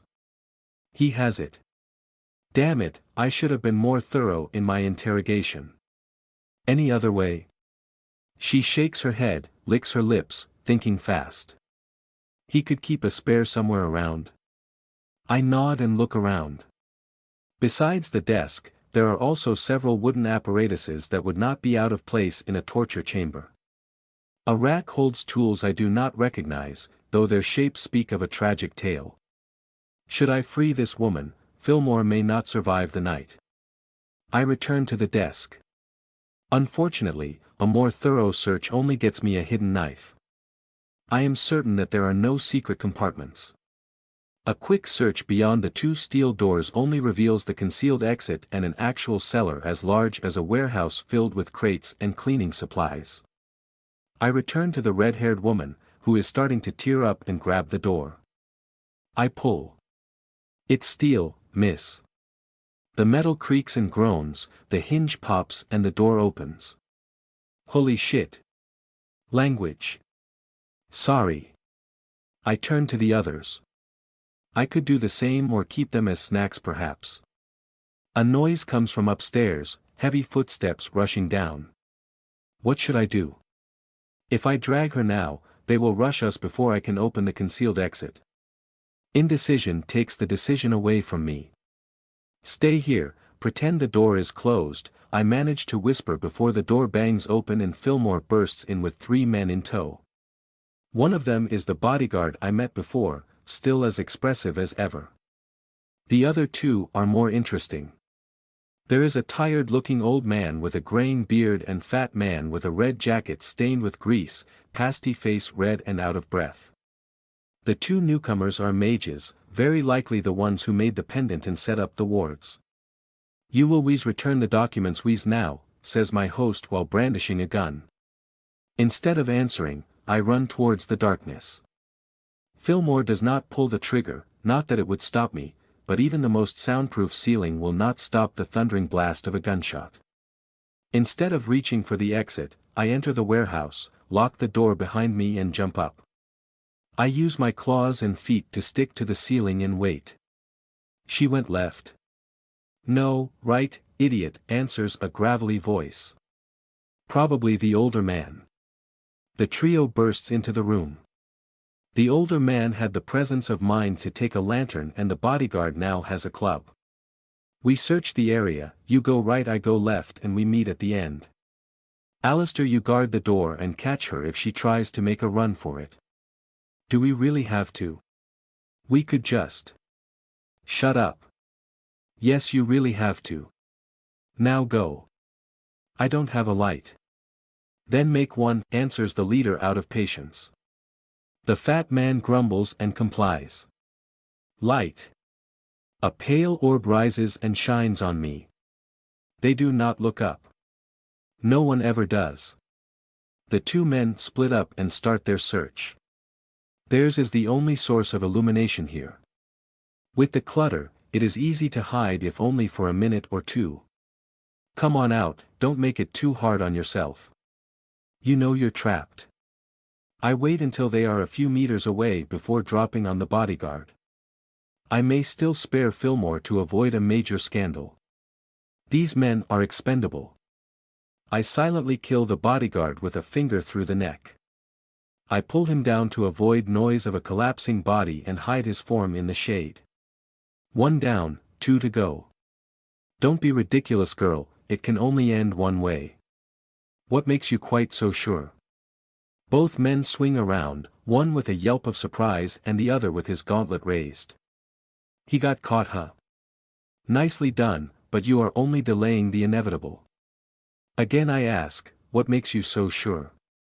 "There is only one thing that could stop me with no weapon, girl, and you ain't it. Now down on your knees." I am delighted to see that this rune does indeed mask my aura quite well. Loth will be pleased. I press a small indent at the base of my mask. It slides open to reveal my really, really pointy smile. Think again. I move. I almost behead the fat man before he can do more than open his mouth in surprise. Spike. Translucent spines start to appear on the old man, before he can do more I am on him. I dodge to the side and grab him by the heel where his defenses have so far failed to appear and swing him bodily into the nearest pile of crates. The wood explodes under him. He gasps in pain as red foam taint his lips. A bar of rusted steel emerges from his battered chest. He gives me one last bitter smile, which I return in kind, before I devour him. It was a good hunt. That was easier than I anticipated. Unfortunately, my short pleasure is interrupted by a gunshot. Bah, can a woman not enjoy her drink in peace? What manner of party is this? Then there is another gunshot, then two others. Oh. Oh no. I replace the mask and when I step outside of the room, a squad of men has gathered in a defensive circle around a shaking Fillmore and two others. A beautiful woman in a daring green dress and crimson hair stands with her eyes closed. Besides her, a tall man with black hair and a well-trimmed beard is calmly reloading a pistol. He has the understated charm of old nobility and is clearly in command. The four girls are dead. The supplicant is sprawled on the ground with brain matter leaking from her shattered skull. Her one remaining eye is staring at the ceiling and freedom that never came. I failed. I failed. I said I would free her and she died, under my care. The supplicant is dead, killed while I was feeding. God damn it. It's her. Melpomene. I return my attention to the men in front of me. The squad surrounding Fillmore is armed with muskets all pointing forward. Imbecile, don't you know that Melpomene carries a knife? She gave you the hint and you did not take it. Typical vampire humor. You lot, fire. I dodge left and down as a storm of lead clatters against the bricks behind me. I charge forward immediately. Belinda. I break and manage to slow down by digging my talons in the packed earth as a circle of silvery fire raises from the ground. The woman has her eyes opened, and a ring aimed at me. Bolt. I barely manage to dodge the white-hot beam coming from her. I am probably as surprised as she is, though I certainly do not show it. My God, she's a master. Up the stairs, now. Cover Belinda. I take my dagger from a holster on my leg and stab into the barrier. The red-haired woman grunts but does not yield.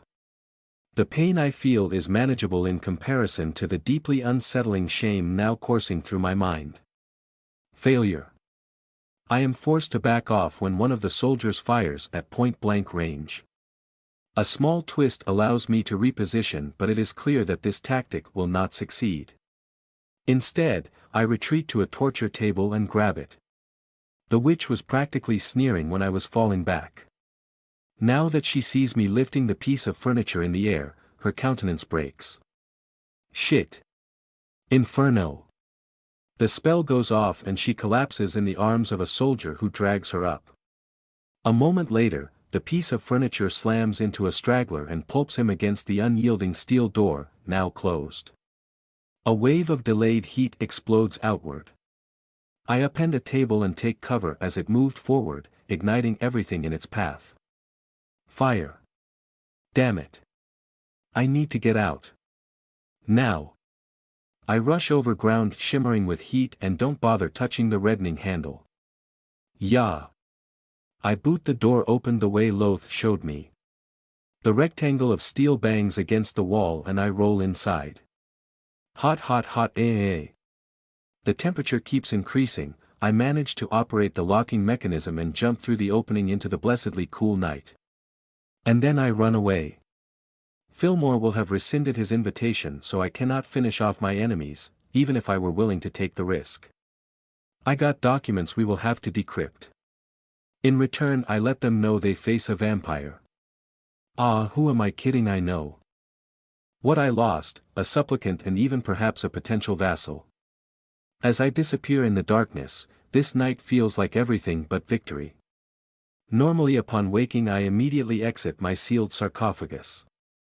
There has been a lot to do recently, and time is precious when one is slumbering for as long as I do. Now, my hand reaches for the lever and hesitates. I need a moment for myself, to think. Last night was full of lessons. The first one is that my romantic life will require me to stop myself from eating my partner if he is a mortal. I can see that this would be problematic. The easy solution would be to court or let myself be courted by a vampire, and that is not going to happen anytime soon. A problem for another time. The second important lesson was how easy it was to dispose of 2 mages and a guard.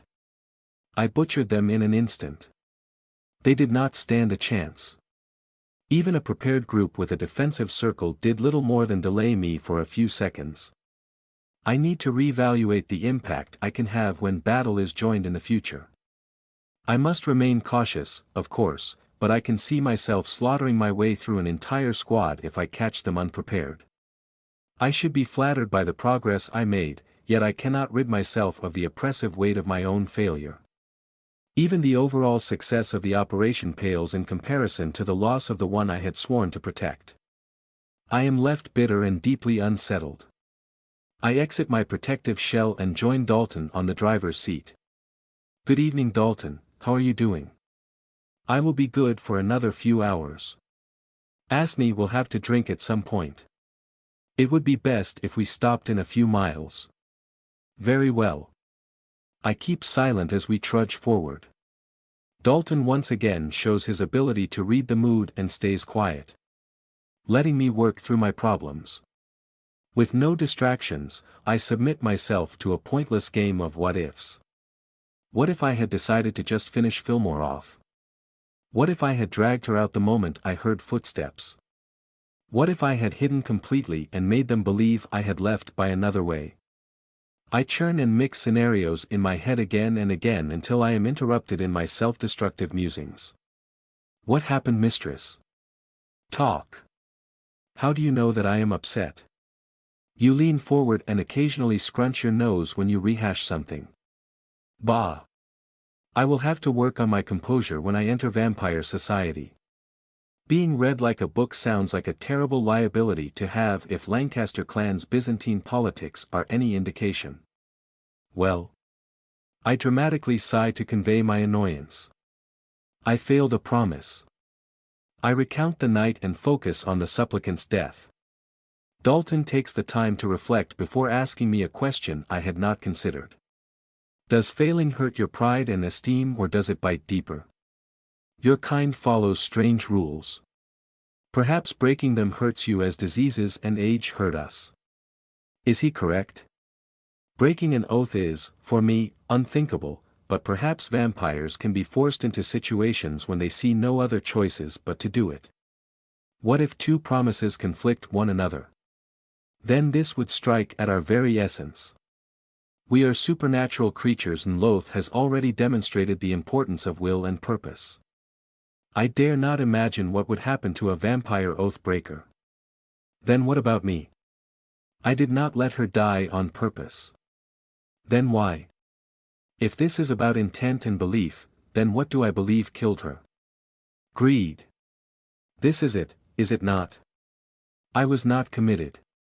I tried to both complete my task in an optimal way and to protect her somewhat. Indecision and greed were my sin.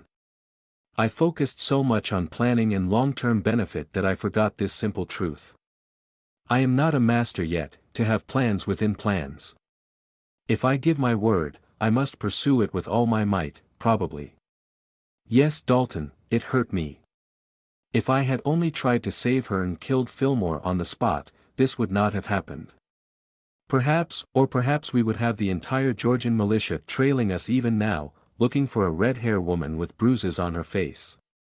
Do you realize the ramifications of violently slaying a governor, mistress? Do you think me able to manage the situation during the day, alone and without plan as the nation's most wanted outlaw? Now that he put it like that. I was born north of here in an isolated hamlet.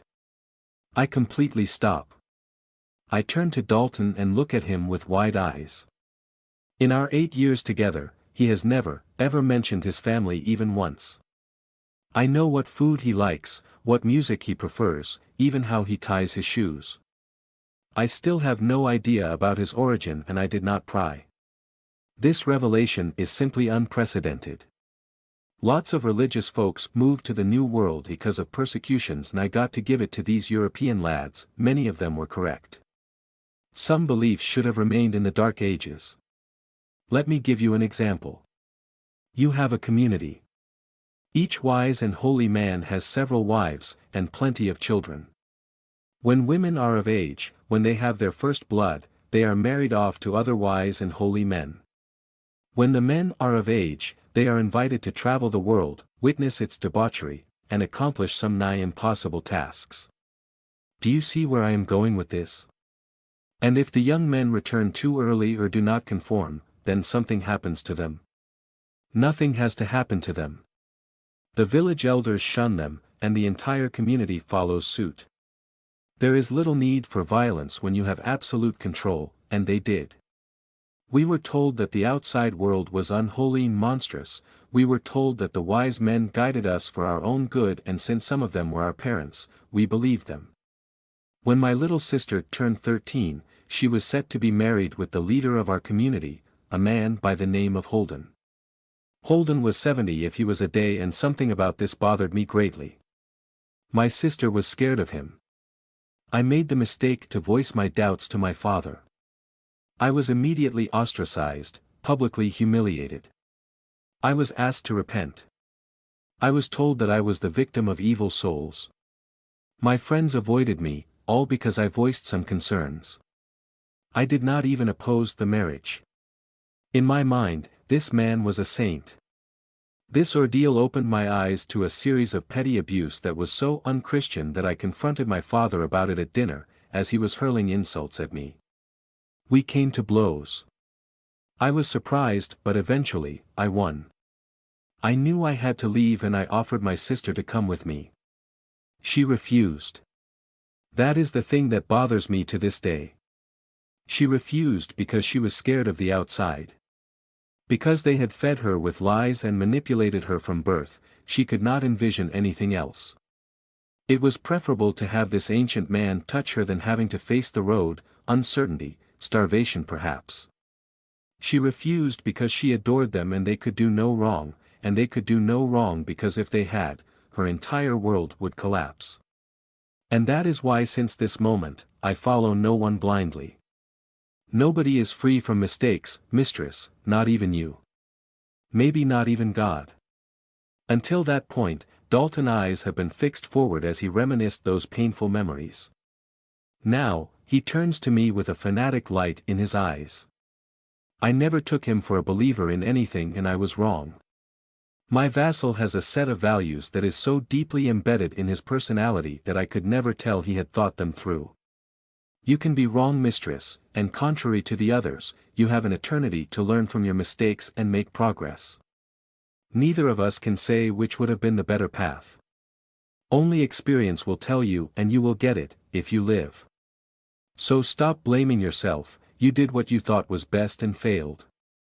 You cannot succeed every time, what matters is that you follow your values as best you can and never stop improving. I never thought I could be so impressed by him. Dalton is usually so reserved, I sometimes tend to forget that his mind is no longer that of the shy boy I took from the Valiants. Those are words to live by, my Dalton. Thank you. We are here for each other, mistress. As you know. Indeed. Have you ever thought about returning? Yes, and no, I will not. I would find her comfortable in her existence and her place in the world, surrounded by a gaggle of children. And yes, I know there are other girls, but even if we go and break the walls of this prison they would only curse us for it, and rebuild them higher. It takes a lot to question one's value, mistress. Most people here tend to forget that the pursuit of happiness does not equate the pursuit of freedom. Liberty is a burden that not everyone is willing to carry. Oh, I know. In fact, I am counting on it. Shopping for cattle, mistress. Eventually. We will depart the nest at some point. Carve a kingdom, maybe. I want dibs on the Ministry of Justice. One thing at a time. After a few more jabs at each other, we continue in silence. Dalton's lesson makes me feel better. I made a mistake, yes, and that is normal. Vampire are hunters, not protectors. There will be a learning curve. I wake up to the ring of a bell. I hastily dress and leave my bedroom to see what the emergency is this time. As soon as I reach the main floor, I know that something is different. All shutters are drawn and the protective wards along the walls are on standby, humming quietly and filling the air with the promise of retribution. I count no less than 25 heartbeats upstairs and stop in my tracks. Loath's voice reaches me from the smoking room. Ari. Please join us. Still a bit wary, I climb up the stairs and spot men in a strange uniform equipped with long muskets. They salute smartly as I pass. There is a hint of fear in them, hinting that they know what I am. As I approach the door, I feel a familiar aura that surprises me to my core. Isaac? Hello, Ariane. Excellent, you are here, yes, excellent. Please, do come in, there is much to discuss. I enter the room and take the gathering in front of me. Loth is lounging in his favorite chair in full battle regalia, minus his steel armor.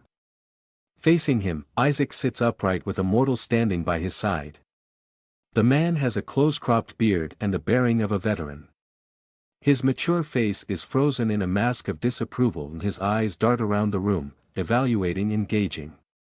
Dalton is next to my seat. He is armed to the teeth and shows a few bruises but appears otherwise unharmed. Splendid, now that you are here, I can explain the situation in earnest. I will be using English for the benefit of Loth, Mr. Dalton, as well as Mr. Vennet here, who is the head of my security detail.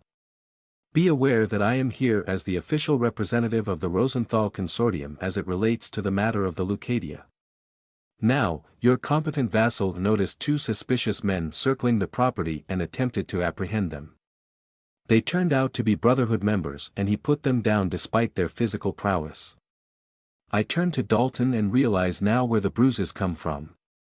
They can't outrun bullets, mistress, not like you. His smile has a vicious quality to it that I mirror with pleasure. Those imbeciles tried to take down my precious vassal. A quick death was too good for the likes of them. Yes, well, their bodies are downstairs and we managed to dissect them. Wait, you were awake during the day? Yes, Ariane, masters wake up increasingly earlier as they grow, though our vulnerability to sunlight remains and we are extremely weakened while it is out. Please focus, time is of the essence. Moving on, we found out that they have runes inscribed in invisible tattoos upon them. Those are mostly shoddy work and allows them to perform incredible feats at the cost of their life expectancy. They can momentarily increase their speed, strength or endurance. Never more than one at a time. Loth and I estimate the average lifespan after inscription to be around 2.5 years, though that will certainly not be relevant to us. There is no known way to deprive them of this power. It is still fortunate that we found those two. The members of cells we had encountered while clearing secondary rings had not been marked. I suspect that only their trusted muscle will have access to runes and that can only mean one thing. They are on to us. Yes. We are expecting them either tonight or tomorrow. Loth of Skorag decided to make a stand and, though we do not approve, we will offer assistance this once. Ah, I thought that the tension was due to the imminent arrival of our enemies, but it seems it is a question of ego between Loth and probably Vennet. If the head of security thinks he can convince the old Dverger to give ground, he is sorely mistaken. The only person on the planet who can convince Loth of Skorag to retreat is Loth of Skorag. I presume that my dear host felt no obligation to explain the extent of his formidable defenses to the newcomers. They have no idea, and neither does our foe. In the meanwhile, I shall explain the reason for my coming and the importance of the mission that is ours and by extension, yours. What we are looking for, is this. Isaac removes a drawing from his briefcase and places it on the table in front of me with reverence. The paper is yellow with age and depicts an ornate black box with silver engravings. The lower right corner has been painted a deep black with a frantic hand, wild strokes of the brush contrasting with the realistic depiction of the object. Your painter had a stroke, asks Loth with little humor. No, this is deliberate, I add without thinking. I lightly caress the black surface.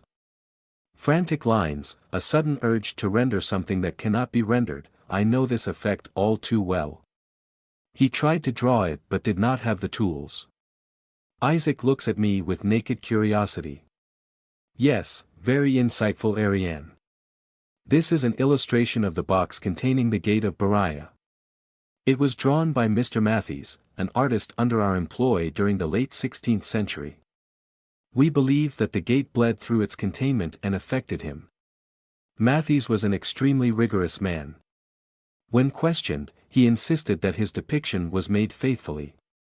For the very same reason, we have no idea what the item looks like in reality. Scholars who got their hand on it have described it in confusing terms. Aldin describes it as, and I quote, an aperture into the unfathomable path up and in. A key that breaks.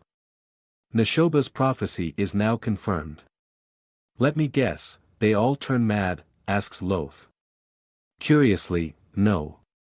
All those who study it have been witnessed to be functional adults, or at least as functional as this sort can be. Their notes, however, grow increasingly cryptic and yet it appears that they understand them. Regardless of the gate's true nature, it is an artifact of great power that is said to unlock man's true potential. The thing is that it requires energy to function, life energy to be precise. Like the runes, I ask, is this a coincidence? It is not. Ownership and study of the artifact allowed the Brotherhood of the New Light, or Ascendancy as they are called in Europe, to develop this extremely crude method. Let me finish, please. The artifact has been partially charged during only 2 events. The first one was the Black Plague and the second, the 7 Years' War. The reason why we did not notice immediately is the staggering amount of deaths occurring at the time, as well as the general hysteria. Simply put, we are still uncertain of how it kills, only that it does and turns its victims into mindless creatures craving the vitality that was robbed from them. Wait, what? If the gate is acquired and triggered, all humans in its vicinity but its bearer will be robbed of both life and sanity. They will turn into short-lived but murderous lunatics. At the same time, the survivor will acquire the strength to defy a lord, if they manage to repeat the process enough times. By the Watcher. Indeed. The item was stolen from a secret vault by means unknown and later purchased by Ascendancy. Before we could act, it was shipped to the New World. And the ship was lost. Precisely. And now, it has been found. Lady and gentlemen, my task is to secure the artifact and return it to Rosenthal custody. I would appreciate your support in this matter. Not that we have much choice anymore. Loth and I meet eyes and I start. I have questions. Go ahead, lass, I will ask mine later. Thank you. What is the consortium's stake in all this? The secured vault was ours. We have a responsibility to stop them. Isaac gives me a pointed look, as if daring me to question his integrity. I shift my posture by the barest amount in a display of annoyance, a gesture that mortals will not pick up. Isaac returns an expression of contrition for a mere 1/10 of a second before his face turns back into a mask of professionalism. I let the matter go.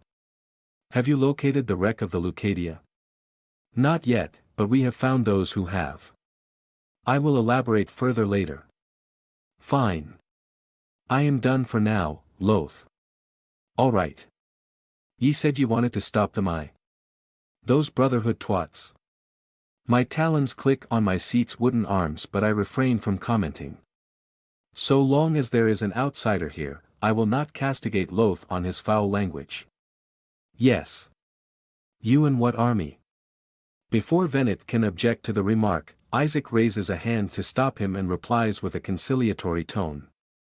Venet's company is well trained and they have the full trust of the consortium. If more men are required, up to 100 will join us from Savannah. I did not bring a full company to a social visit, I am sure that you understand why. Who did you say had the wreck? Well, that's the thing. The vessel that sold the surgery box belongs to a faction we have no influence on, more specifically, the pirates of Barataria. I can scarcely believe my ears. Excuse me. We are to confront pirates. Indeed, my dear, indeed. Pirates and smugglers. We know where to locate them, and we will depart once we have repulsed the Brotherhood assault. Oh, I'm going to repulse them all right, don't you worry. You think they will come tonight? The wood under my hands creaks ominously in the silence that follows that statement. Ahem, yes, Loth, indeed. I'm going to prepare for the fight. Will you help Loth, vassal? Yes, mistress, before that I have a question as well. Mr. Isaac. Sir. Ask away. Answers Isaac with a pleased smile. You said the Brotherhood is related to Ascendancy. Any chance of those guys coming here like you did? Yes. A very good point indeed. We have ways to track them if they come from Savannah in great numbers, but yes, we can still expect them to receive reinforcements. The consortium is monitoring the situation and I will be advised if we are to face more enemies. In the meanwhile, our task is to locate the gate first and make sure they cannot obtain it. Now, let us discuss tactics. I leave and let Loth and Venet sort it out. I am not a tactician, or rather my tactics are radically different from theirs, and I am content to leave the squad planning in their expert hands. When Dalton and I return armed to the teeth, both men have managed to temporarily shelve their massive egos and align a little bit. Venet looks furious, which, I assume, means that my host got the last word, possibly with a variation of, "Ye can do as I say, or ye can take your gear and F and go away." Isaac sits comfortably in his chair and harbors a genial smile. I know who I have to thank for a quick agreement. Loth explains the battle plan. 3 of Venet's men would watch the back and 2, the sides, while the remaining 15 would gather around windows on the second floor and attic with the shutters closed. At the right moment, I will fire a flare to provide illumination, and that will be the signal to shoot on the intruders. With the door locked and a clear view of our opponents, as well as Loth's surprises, we will turn the front of the house into a crossfire field of death. I would deal with any surprise they may have. The plan has the merit of being simple and sound, and we take positions. Loth disappears into his first-floor workshop under Venet's disapproving glance. I know what Loth is up to and find myself smiling inward, hoping that the Brotherhood sent enough men to annoy the grumpy giant. A little after midnight, they come. 6 figures emerge from the tree line and sneak towards the house in dispersed order.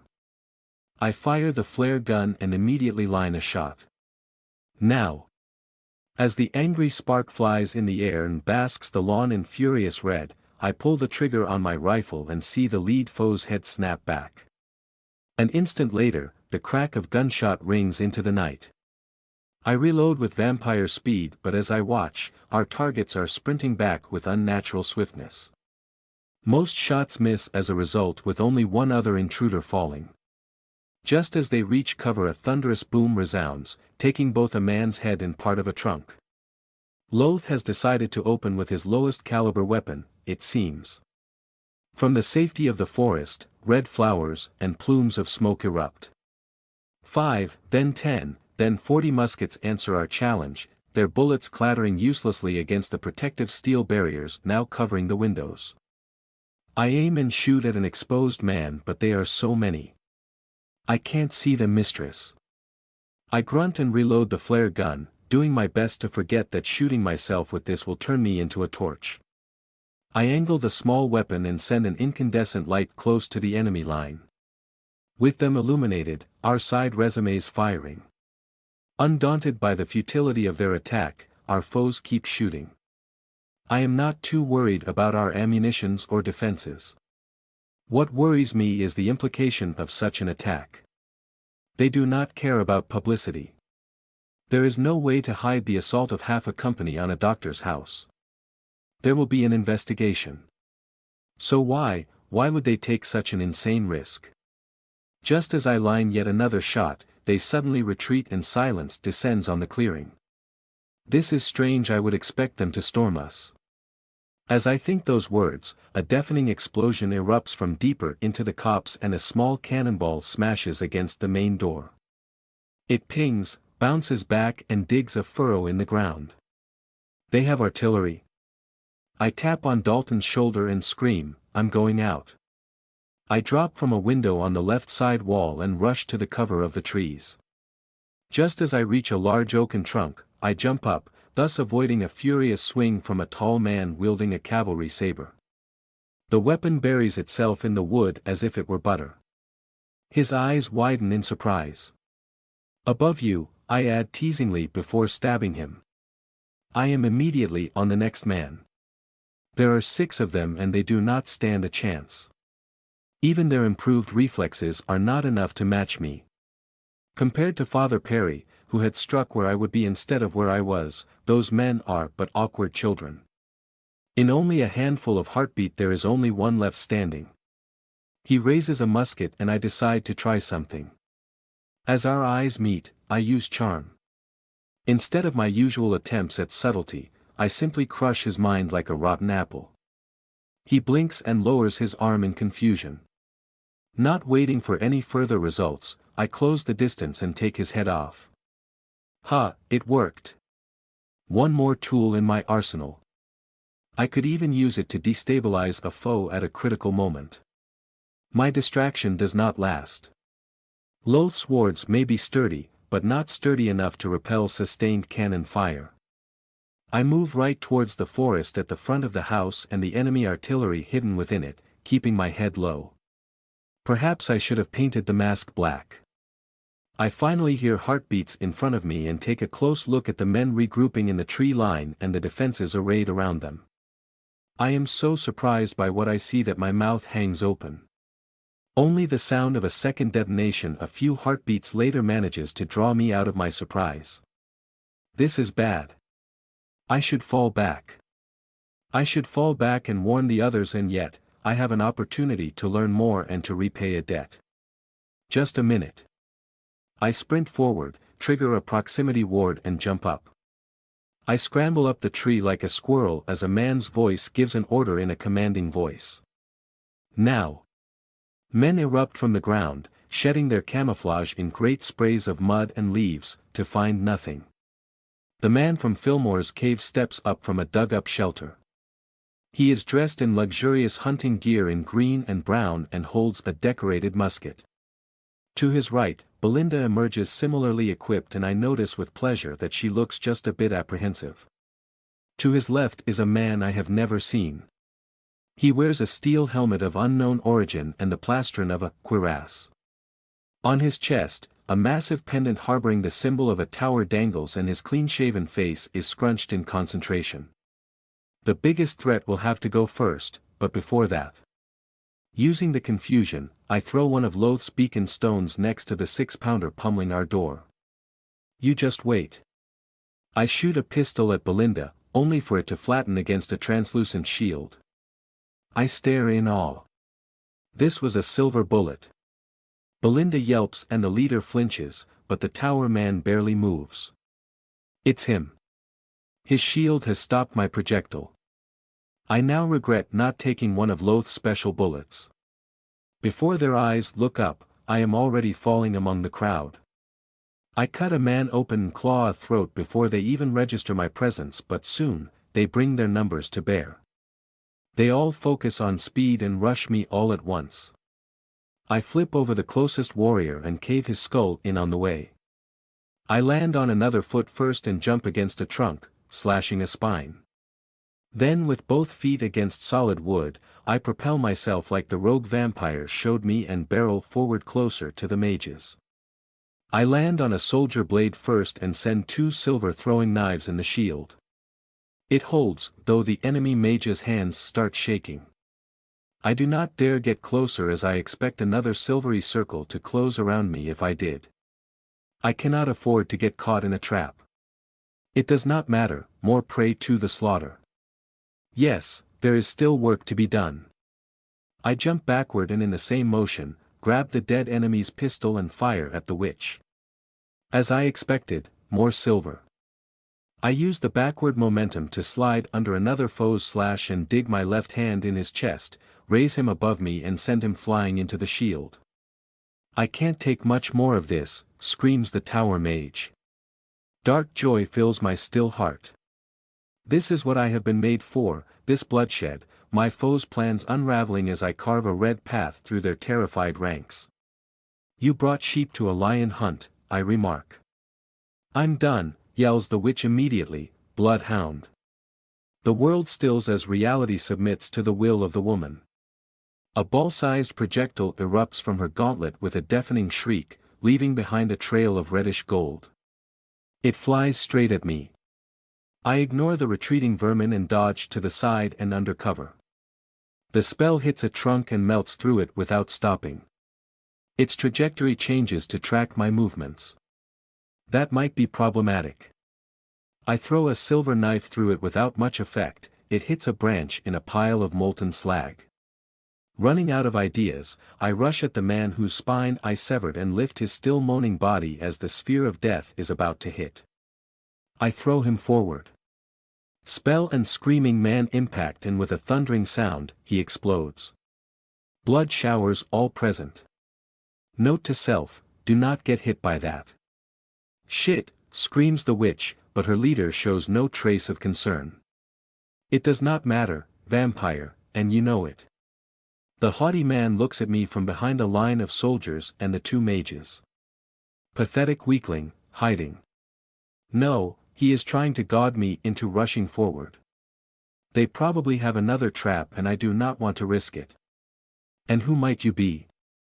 You can call me the Herald, for this is my purpose. Tonight, I bring death. He is delaying, and so am I. Very well, let us turn this into a contest. I make a show of watching the corpses around me before returning my attention to him. You did send a lot of your followers to the Hades. And their sacrifice will not be in vain. I am so glad that you and the interloper looking into our business work together. I do so love killing two birds with one stone. He smiles viciously. I am unimpressed. I should show him his own innards. No, Ari, this is a trick.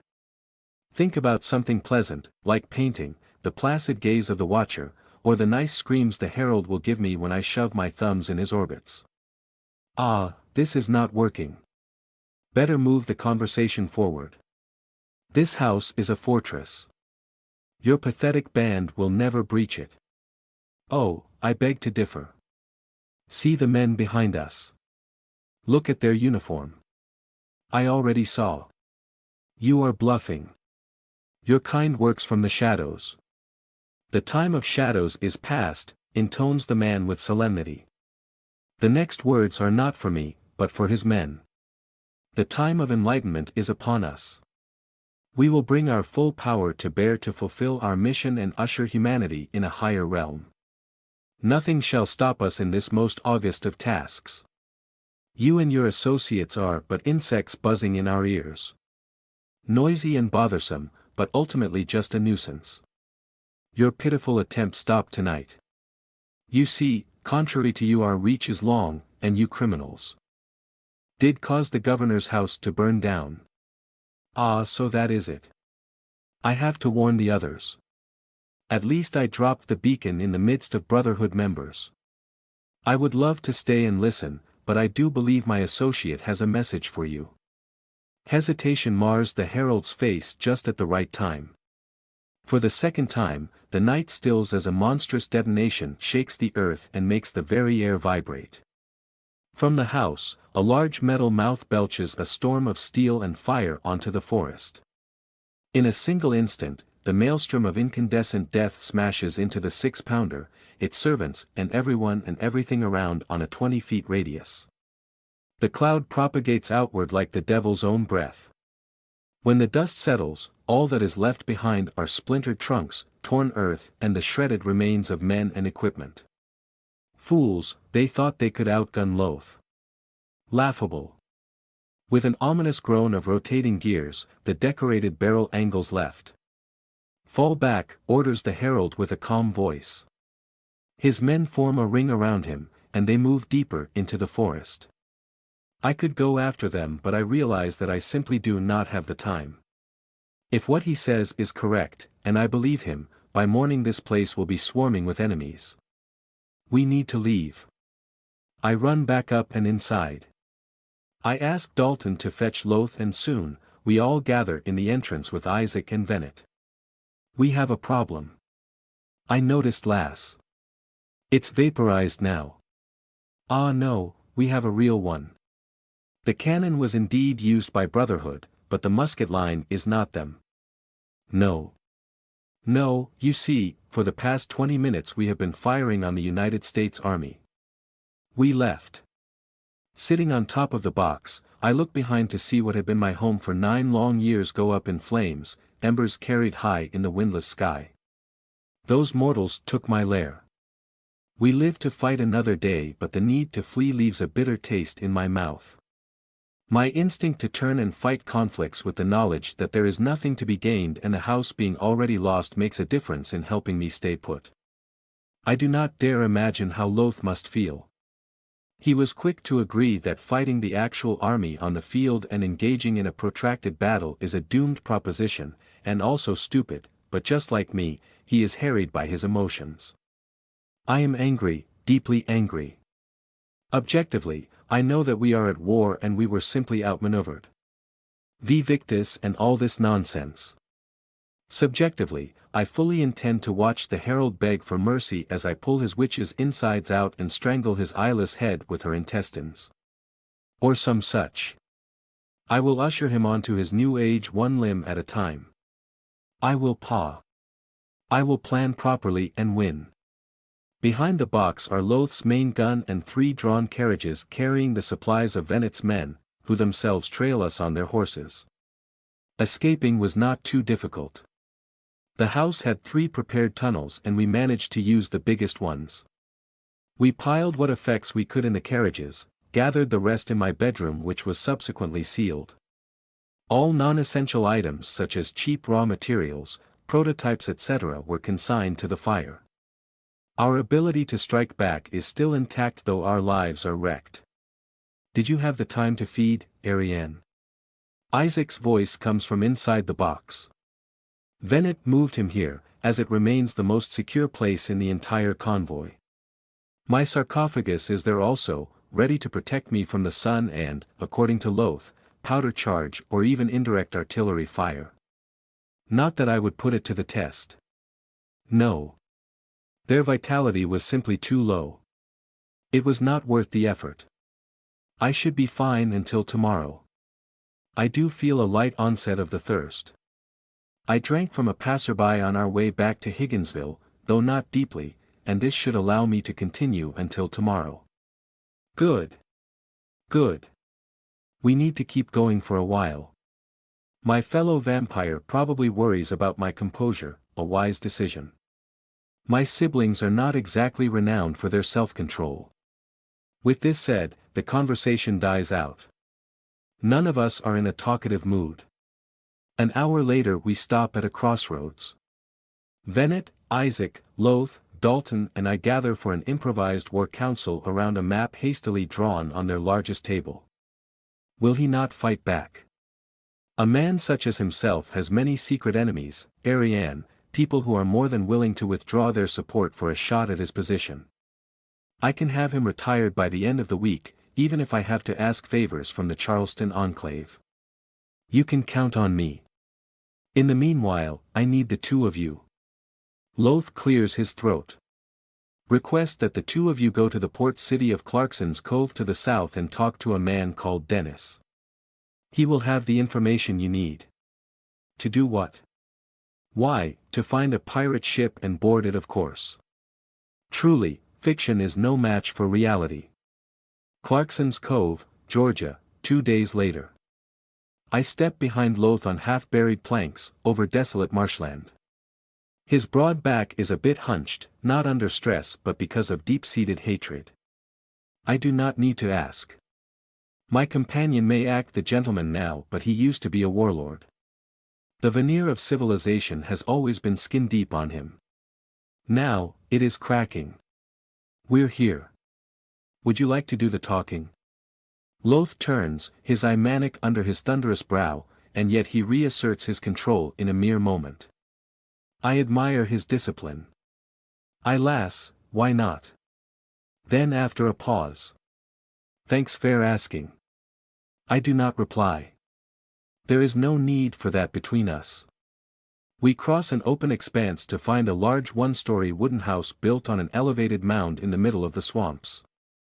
A fire burns brightly near its entrance and 2 sentinels relax after seeing that there are only 2 of us. Unwise, though not unexpected. They are armed with muskets, and quite a few blades besides. Their clothes are mostly green-dyed cotton and cured leather and they leave very little skin uncovered even in this early fall. Their bushy beards give them an unkempt and dangerous look. They trail us as we climb up the path. I think you're lost, friends, says the first man with a nervous smirk. No one can be completely relaxed in front of Loth, especially now that he exudes barely contained violence. We're here to see Quick Wallace. Maybe Quick Wallace don't wanna see you. He does. Loth's voice has an unmistakable tone of finality in it. Stay here, I'll check. Smart. The first goon gets in while the second steps back and eyes us nervously. As time passes by, the man becomes increasingly paler under Loth's pitiless glare. He'll see you now. No funny business. I follow my friend inside to a large open room used both as a meeting place and a kitchen, apparently. The smells of roasted meat and tobacco permeate the air, the first coming from a fireplace upon which roasts a whole piglet. Men sit and lean among derelict furniture centered around a curious trio. The first is a blond man with an eye patch, sitting lazily in the room's throne. The second is a huge black man in leather coveralls with an oversized machete standing by his side. He is as tall as Loth, and his face is covered in what seems to be ritual scars. The last one is a surprise. He is the only clean-shaven person of the lot, has a monocle hanging from his city jacket and is currently nervously holding a bowler hat that has apparently been subjected to this cruel treatment for at least a year. The blond man is clearly the leader. His posture is relaxed, assertive, and his brown coat is of good cut. Jeweled rings adorn his fingers. He leans forward and starts, with a smile and a cautious glance. He smirks. I am wondering, do we really need him? We just need his crew, right? And I have a good way to ensure their loyalty. Loth, who once again proves his unerring self-control, simply throws Isaac's letter to the man. He doesn't look at it and instead passes the envelope directly to Lustig. We're not some pansy-ass city folks here, we have Lustig to read for us. We have our ways. For example, Moises here. He don't part the seas, yeah. He parts people. We remain nonplussed. It's from Savannah, boss. Wallace's face falls. You're one of them. Loth slowly shakes his head before adding. Nay, she is. All eyes turn to me. I grab everyone and roughly push terror at the forefront. The effort required leaves me a tad dizzy and a bit thirsty. I should not have done that. Now that the pishing contest is done, can we go on, or do ye wankers need to jack each other off before ye sail? You could hear a pin drop. Loth, you should have just told me you needed to unwind a bit. Bet you wouldn't be so tough without that monster behind you. I take exception to that. Or rather, I would, but Loth needs the relief more than I do. I grab Lustig by the wrist in the frozen room and head for the exit. Before I cross it, I turn and add in a dignified tone. Don't take too long. I stand outside with the strange pirate by my side still holding our letter. The two sentinels stare at us, with expressions of bovine surprise. Inside the house, I hear the rustle of fabric as Loth carefully removes his jacket. Then the heckling start. There follows the sound of feet rushing forward, of flesh hitting flesh, and that of a body impacting the wall. Then all hell breaks loose. The sound of fighting, the crash of bodies, thrown furniture and broken glass, the grunts of effort and the moans of pain form a disharmonious symphony to match my survey of the land. The composition is not so bad, all in browns and greens with hints of red. I am almost tempted to draw it later.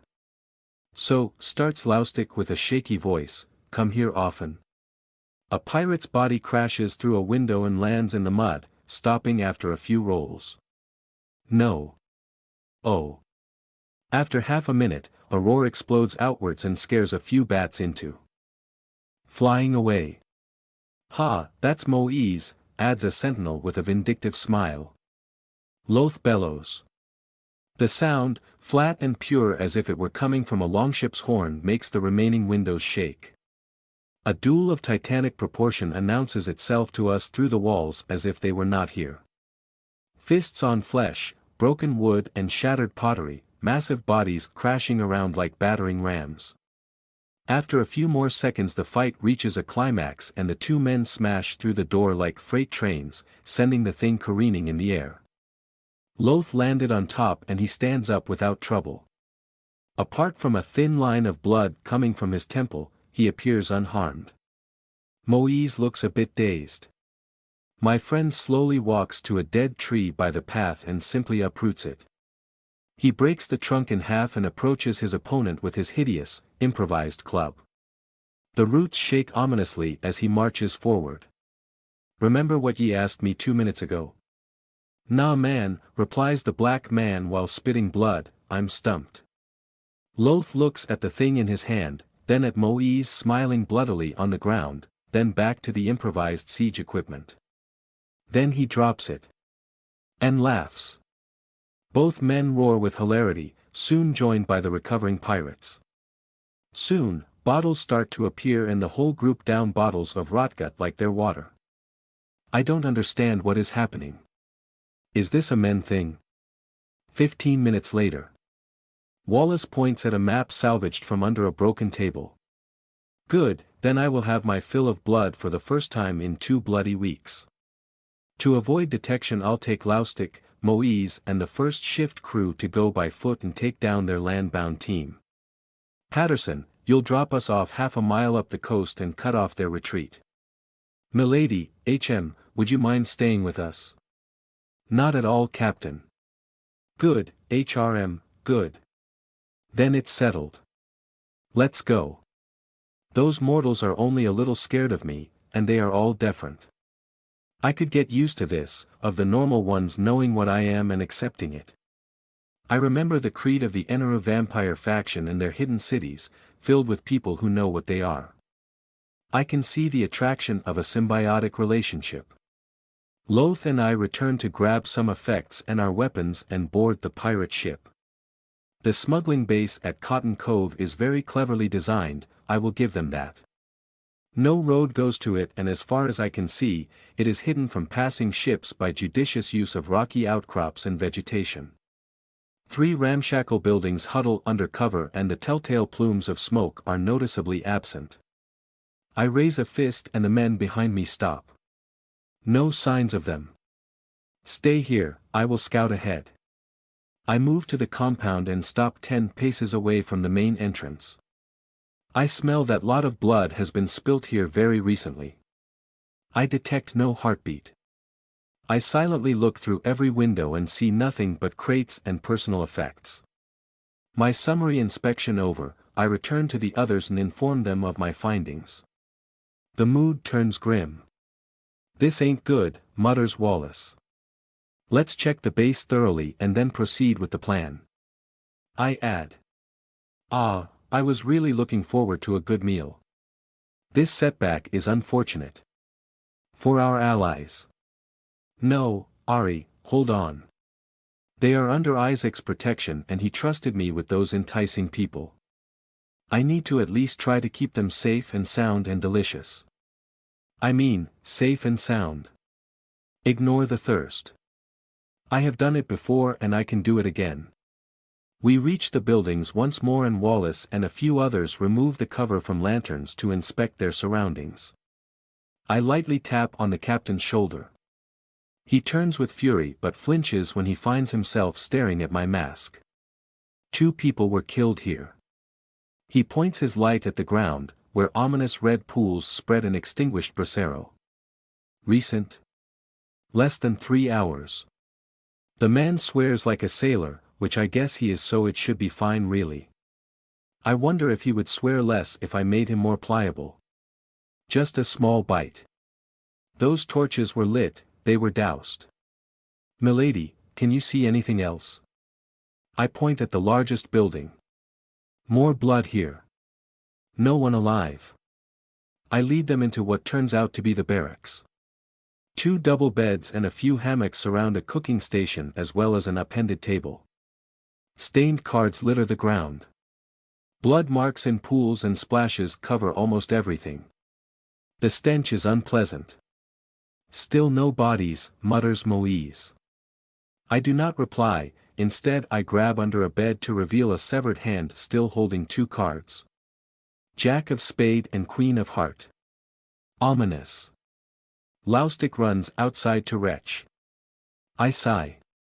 So they took most of the bodies. Who would do that, asks a pirate. I doubt it was vampires.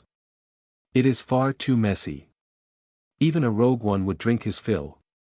Out of ideas, I inspect the wound on the limb I found. A blade and overwhelming strength cut it, which does not mean much. I believe that at least half of the men present would have the strength to do it. Are we too late? Did the Brotherhood's muscle do that? We need to get to the ship. Loth and Dalton show no fear, but the pirate crew is more apprehensive. A few mutter about monsters and one of them stops in the middle of signing himself when he realizes I am watching. Yeah, let's go. Come on lads, time to earn your pay. Our group leaves the abandoned buildings and we follow a small trail to a pier hidden in the shadow of an islet. We find an empty rowing boat and traces of blood. I ain't going. 'Tis some vile sorcery, it is, mutters one of the crew. He's right, Captain, we don't know what we're up against. A part of me knows I should let Wallace handle the discipline. This part of me is buried by another, much more interested in this development. So, you are not going then? I ask lightly. Silence is made as 8 people hold their breath. For a moment, nothing happens, then the entire squad scrambles aboard. Good. And also, slightly disappointing. Men start rowing while Wallace and I stay at the prow. The night is rather dark, and his attempts to spot something on the St. Rita's deck are so far fruitless. I could just tell him that there is nobody there, but I do not bother. Rather, we have a small problem. Loth. Aye lass. If you use any more power to row we'll soon complete a circle. Ah, right. Even with Moise on the other side, the strengths of the teams are not balanced.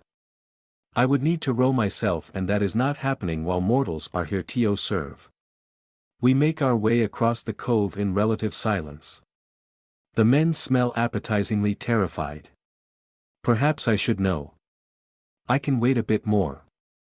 Soon, Wallace expertly aligns the rowing boat with our target and I jump on the deck while the others climb up a netting. Deserted, except for more blood. This one is slightly older and I deduce that whoever slaughtered the smugglers started with their ship. I open the only door to the lower level and listen. There is exactly one heartbeat left. The crew gathers upon the main deck with their backs to each other. The tension is palpable. I signal Dalton, who relays what I found to Loth. The pair climbs down, soon followed by an irate Wallace, angry at losing the initiative. 2 men are left behind to guard the rowboat. They exchange a nervous glance and when they turn around, the rest of us have disappeared. I wait, hidden in the sails. The smell of the sea and the sound of the waves lapping at the hull relax me. This is the waiting part. After a few seconds, something clicks on the treated wood, I wait. More things click on the side. Fascinating. They can at least breathe underwater. Now 8 things are crawling up towards the clueless pirates. They are standing back to back with their pistols drawn, sweeping the darkness with their lanterns. I wait. One of the things pops its head above the railing and I am once more surprised, and pleased. This is a man-fish. Or a fishman. Bah, it matters not what it is called, it is humanoid. A bald head covered in scales and a flat face without a nose sits atop a powerful chest and muscular arms ending in claws. Besides the white face, the creature appears to be colored a deep cyan. This will be interesting. The thing grabs the railing with 2 hands and repositions in what I recognize to be a prepared jump, then it launches at the 2 men with a scream, interrupted when I boot its head into the wooden planks. The other 4 creatures already on the deck scramble and dodge instead of charging, and the 2 pirates miss their panicked shot as a result. If the detonations have not alerted the rest of the crew, their girlish screams will. I shelve my annoyance and grab a thrown trident by the shaft, only to return it to its sender with interest.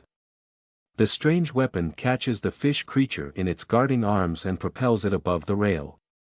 And then the one under my foot grunts a strange, sibylline cry and they all jump out, leaving me with the leader and 2 urine-soaked seamen. Marvelous. The thing is not struggling, so I remove my foot to allow it to move up. It slowly does so and I take the opportunity to inspect my captive. The creature is almost as tall as Loth, though its build is lithe and sinuous. Its legs have been replaced by a muscular tail with pointy fins that slither on the ground. The white of its face extends down to its chest and only stops where the belly button would be. Its eyes are a dirty amber color with no sclera, the black of its pupils fixed on me. It opens its lipless mouth to reveal needle-like fangs but otherwise stays put. I, however, am quite thirsty. It was a good hunt, I whisper with my fangs out. Mirari. I freeze in surprise. What? It speaks. Its voice is raspy and strange and yet there is no mistaking it. It called my name. Against all expectations, the creature bows in a supplicant gesture and offers its throat. You speak my language? Mirari, submit. The rest of the pirate crew rushes out. Silence reigns as they take in their terrified comrades and the strange creature kneeling before me. It's that devil thing that killed the St. Rita's crew. Kill it, screams Wallace. HSSSSSS. A collective intake of breath accompanies a collective lowering of guns. Wallace does not reply. Laustic and Moise both pray, the latter in French. Their inane babbles grate on my nerves. Do you understand me? Mirari, Mashuldaru. An expiatory sacrifice. The creature offers his life to redeem the crime of his tribe. Agreed. I approach and bite. Slowly, the sacrificial essence feeds the thirst. Ah. Yes. Exquisite. It has been long since I tasted a blood this rich. A ritual offering made by a willing creature. It tastes of the sea, of blood and conflict, of regret. Of desperation. I let go as soon as I received my fill. I am merciful tonight. Those creatures are hunters like me, and they submitted before the power of the conquerors, as is fitting. There is little to be gained in annihilating their leader. I would prefer to earn a favor instead. I lick the wound clean and enjoy the strangeness of the cool scale under my tongue. The released fishman's eyes widen in surprise when I gesture towards the ocean. It bows deeply and slithers away. A splash announces its departure. You let that thing go? Yes. Are you insane, woman? It killed the ship's whole crew.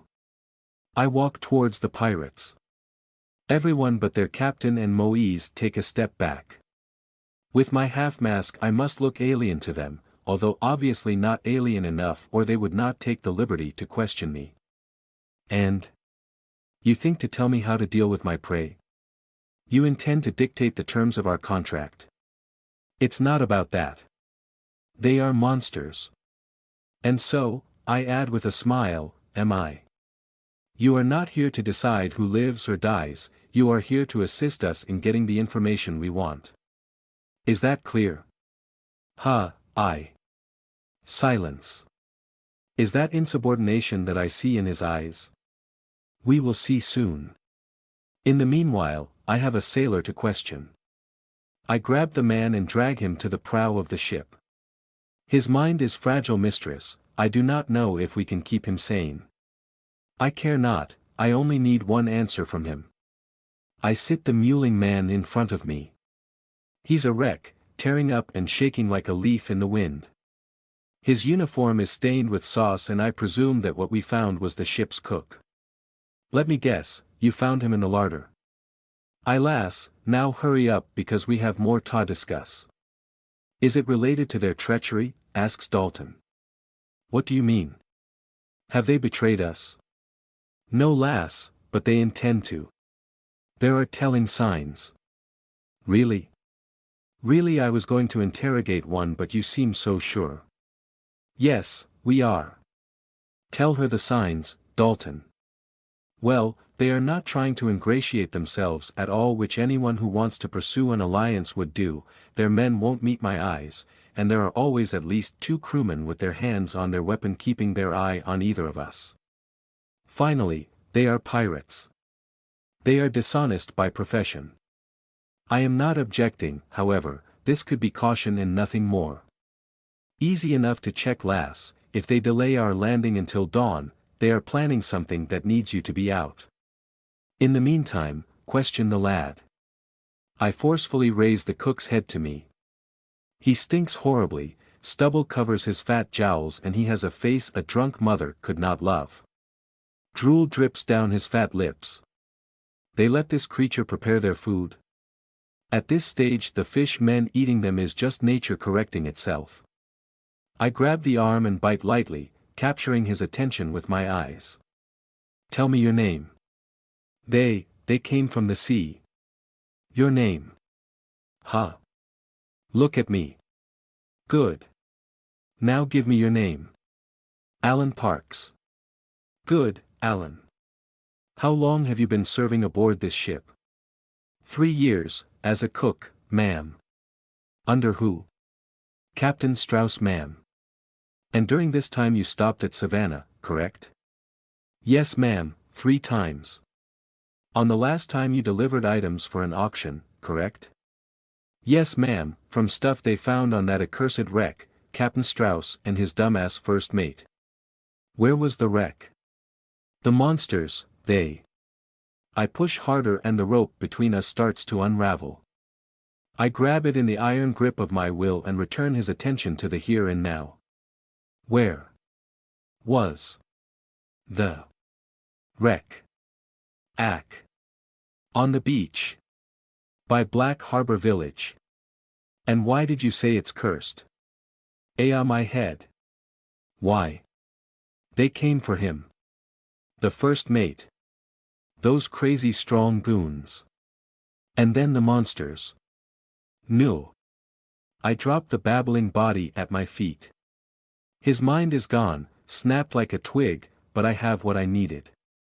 So, some people abducted their first mate. It must be the Brotherhood, they know where the wreck is. I feel like we are always a step behind. Our foes know. We need to head back and warn the others. I snap the poor sod's neck and we leave the prow to find the crew hard at work with sails and ropes. Loath first, we climb on the structure behind the biggest mast, called aft castle according to my companions, to find the captain at the wheel. What are you doing? Asks Loath without preamble. Moise, by him, crosses his arms threateningly as matter of habit, surely. His frown softens when he realizes who he is trying to impress. We're leaving this place, I'm not using the rowing boat with those things around. My ship will escort us back to Clarkson's Cove and you can be on your way from there. He is not asking for hazard pay or about the fishmen. How uncharacteristic. When do you think we will arrive? I ask. I watch patiently from behind my mask as a rivulet of sweat falls from his temple. Nervous, are we? Truly these people do not have the means to match their ambition. Probably sometime tonight, that said we're slower because we don't have a whole crew. Is that so? Sweaty silence. I was wondering, was taking the St. Rita part of your agreement with the consortium? Sure it was. I'll settle it with Mr. Isaac. No worries. Is that so? Even sweatier silence. Well, I will be below deck until we arrive. The man nods and when I turn around, I hear 2 sighs of relief. I should not be picky since those are pirates after all, but those gentlemen of fortune cannot be the sharpest tools in the shed, or in this case the saber rack I suppose. Disappointing.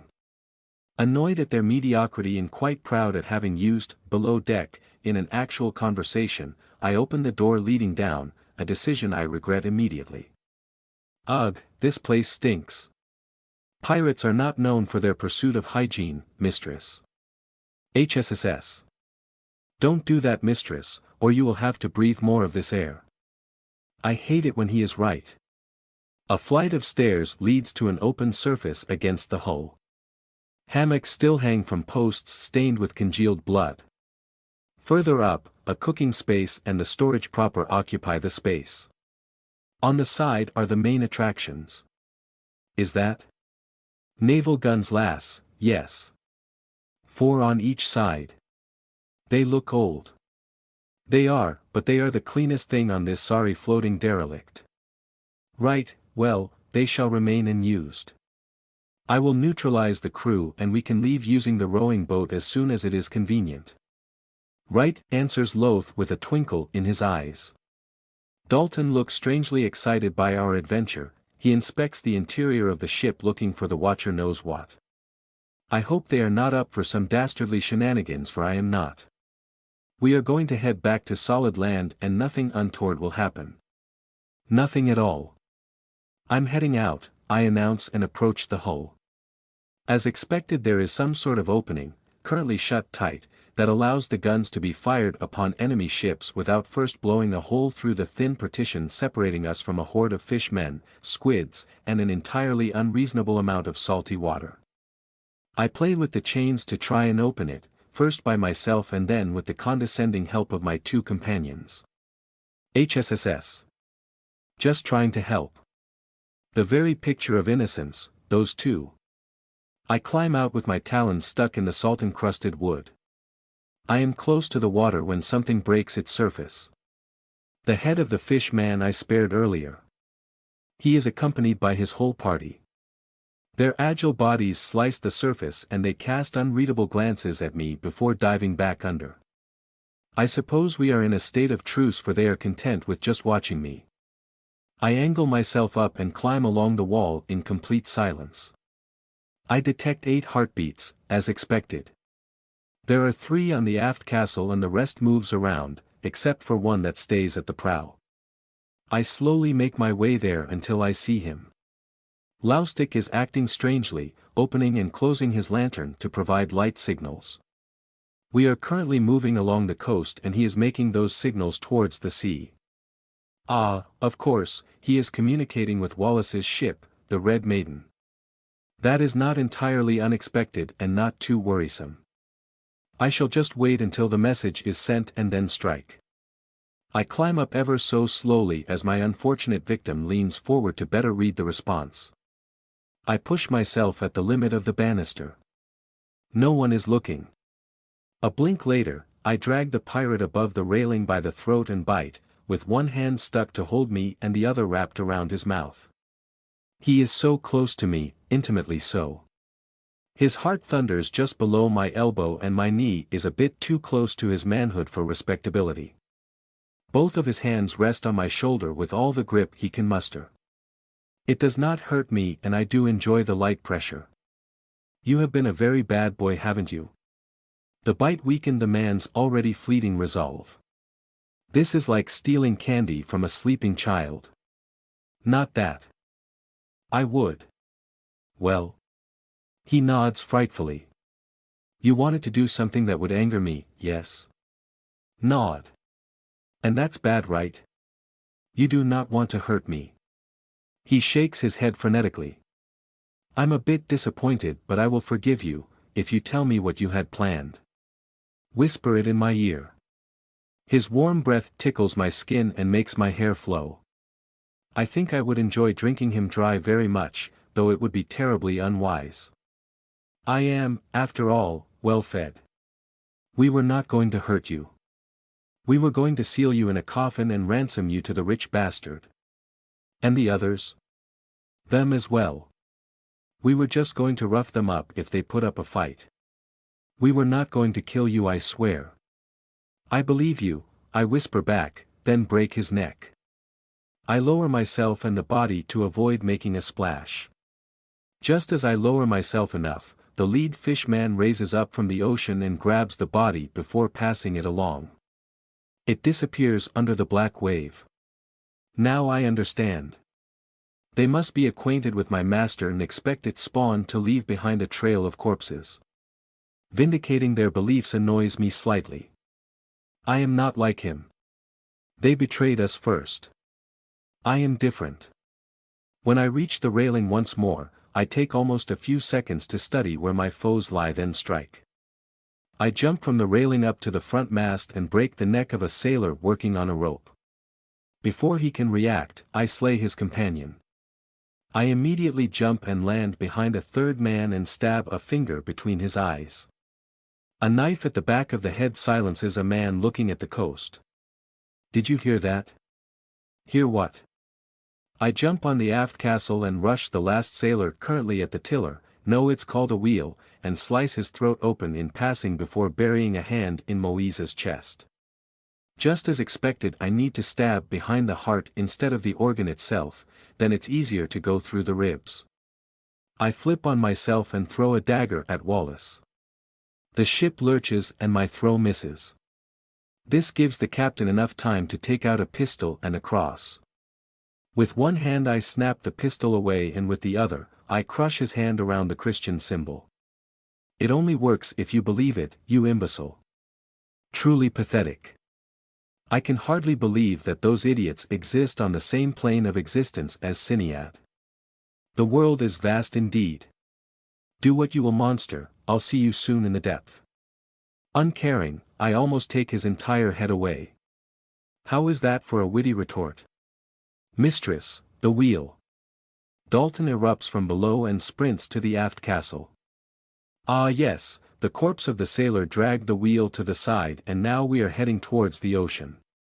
My vassal replaces the deceased, what was it called? Ah yes, a helmsman. He rolls the thing right and soon we realign. And not a moment too soon. From the other ship, a whistling sound comes accompanied by bells and the yells of men. We are discovered. Pa, I should have been more careful. If the ship had not changed course, we wouldn't have. Dalton, why are you wearing a tricorn? No time. Mistress, go to the foremast and unfurl the sails. Which one is the foremast? The front one. And what's unfurling? Loosen them so they expand and catch the wind. I grumble my way and untie overly complicated knots, moving left and right like some accursed monkey. Disgraceful. I am a vampire, not a bloody deckhand. Brace. From the maiden comes the boom of cannons and a terrible whistling noise. A moment later projectiles fly over us and rip into the sea, except one which smashes into our side with a groan of shattering wood. Bloody hell. They're firing on us, I exclaim. 1 minute a sailor and you're already swearing. I slap my hand on my mouth. No. Unfurl the other one, mistress, I think Loth is about ready. I jump again and repeat the previous unodding, silently this time. Just as I free the last one, a gun roars from below deck. Was that us? Ahoy! He's enjoying this far too much. The cannonball curves elegantly and maims the side of our opponent just at the limit of the sea line. Loth timed his shot perfectly, just as we were cresting a wave. The wind is picking up, mistress, you need to reef the sails. Did I not just unfurl them? And what does a reef have to do with anything? Just do what I say. Arg. I follow his indication, all the while pestering against all those complicated words and Dalton's suggestions. No, vassal, I do not want to be the bosun. But vampirates. Think about it. No. Loth fires once more, from a different gun this time, and his aim is true. Another hole appears, slightly higher. This was too fast for a single man. I understand now, they loaded all 4 cannons while I was cleaning house. Smart. It also means that once we are out it will take an eternity to reload. Brace. The maiden fires another broadside. This time no less than 3 cannonballs rack our flank, one of them clipping a mast. It's only a matter of time now. Dalton still does his best to keep us more or less facing them, but they are faster and it seems that their plan is working. In order to stay aligned, we are turning right. Or was it starboard? Whatever. Soon, we will enter shallow waters and possibly run ourselves into some rocks, or we will have to turn left and let them fire on us without returning it. Loth's third shot bounces on the surface of the sea and damages their railings, but nothing more. From the depth, a roar of anger in mixed English and Dverger complaining about garbage pig iron, and inbred manufacturers shakes the night. I am about to despair in the middle of reefing the other sail when I notice that our foe is starting to lurch. Those accursed sea dogs are taking water. Ha! Seriously. Loth's last shot strikes the front of the hull and adds another leak. It seems to be the tipping point. The Red Maiden slows down and we start to overtake her. Then I hear screams. It appears that I made new allies. Silhouettes crawl over the tilted deck and slay distracted sailors while the rest ineffectually attempt to stem the tide of water invading their hull. The battle is won. Mirari. Offering. I sigh and look at my companions. What are you two even drinking? The men are passing along a bottle of aged glass with blurred contents. Dalton is still wearing the accursed tricorn and refuses categorically to remove it. Aged rum from the Guadeloupe. A delicacy. It will put hair on your chest. Don't you think you should remain sober at least until we reach the land? Let us celebrate this victory, lass. Also, it's rude to let a lady wait, you know. Even if she is half fish. Just as Cousin Gromling used to say, don't let the wet lady go to waste. Loath. Seriously, refusing offered blood is rude, pretty sure. Means you think her unworthy and whatnot. Despite the decidedly dubious explanation, he is right. I should honor her offer. It's just that. Ah, no matter, it should be fine. Yes, totally fine. Her blood cannot be that potent. I bite. She tastes less of the hunt than her packmate. Hers is tradition, direction, and quite likely magic. I lick the wound clean and they are on their way. Right. No more idiotic pranks. We head back with who's serious. And decorum. Absolutely, lass, will do it right proper. And that's a promise. 1 hour later. There were 2 lofty ships from Old England came. Blow high, blow low, and so sailed we. One was the Prince of Luther, and the other Prince of Wales. Cruising down along the coast of the High Barbary. Aloft there, aloft, our jolly Dalton cries. Blow high, blow low, and so sailed we. Look ahead, look astern, look aweather and alee. Look along down the coast of the High Barbary. There's not upon the stern, there's not upon the lee. Blow high, blow low, and so sailed we. But there's a lofty ship to windward, and she's sailing fast and free. Sailing down along the coast of the High Barbary. Oh, hail her, our dread vampire cried. Blow high, blow low, and so sailed we. Are you a man-o'-war or a privateer, said she. Cruising down along the coast of the High Barbary. Oh, I am not a man-o'-war nor privateer, said he. Blow high, blow low, and so sailed we. But I'm a salt-sea pirate looking for my fee. Cruising down the coast of the High Barbary. Oh, 'twas broadside to broadside a long time we lay. Blow high, blow low, and so sailed we. Until the Prince of Luther shot the pirate's hull away. Cruising down along the coast of the High Barbary. Oh, quarter, those pirates then did cry. Blow high, blow low, and so sailed we. But the quarter that we gave them we fed them to the fishmen. Coming down along the coast of the High Barbary. Damn it, lass, I love you dearly, but you really can't sing for shit.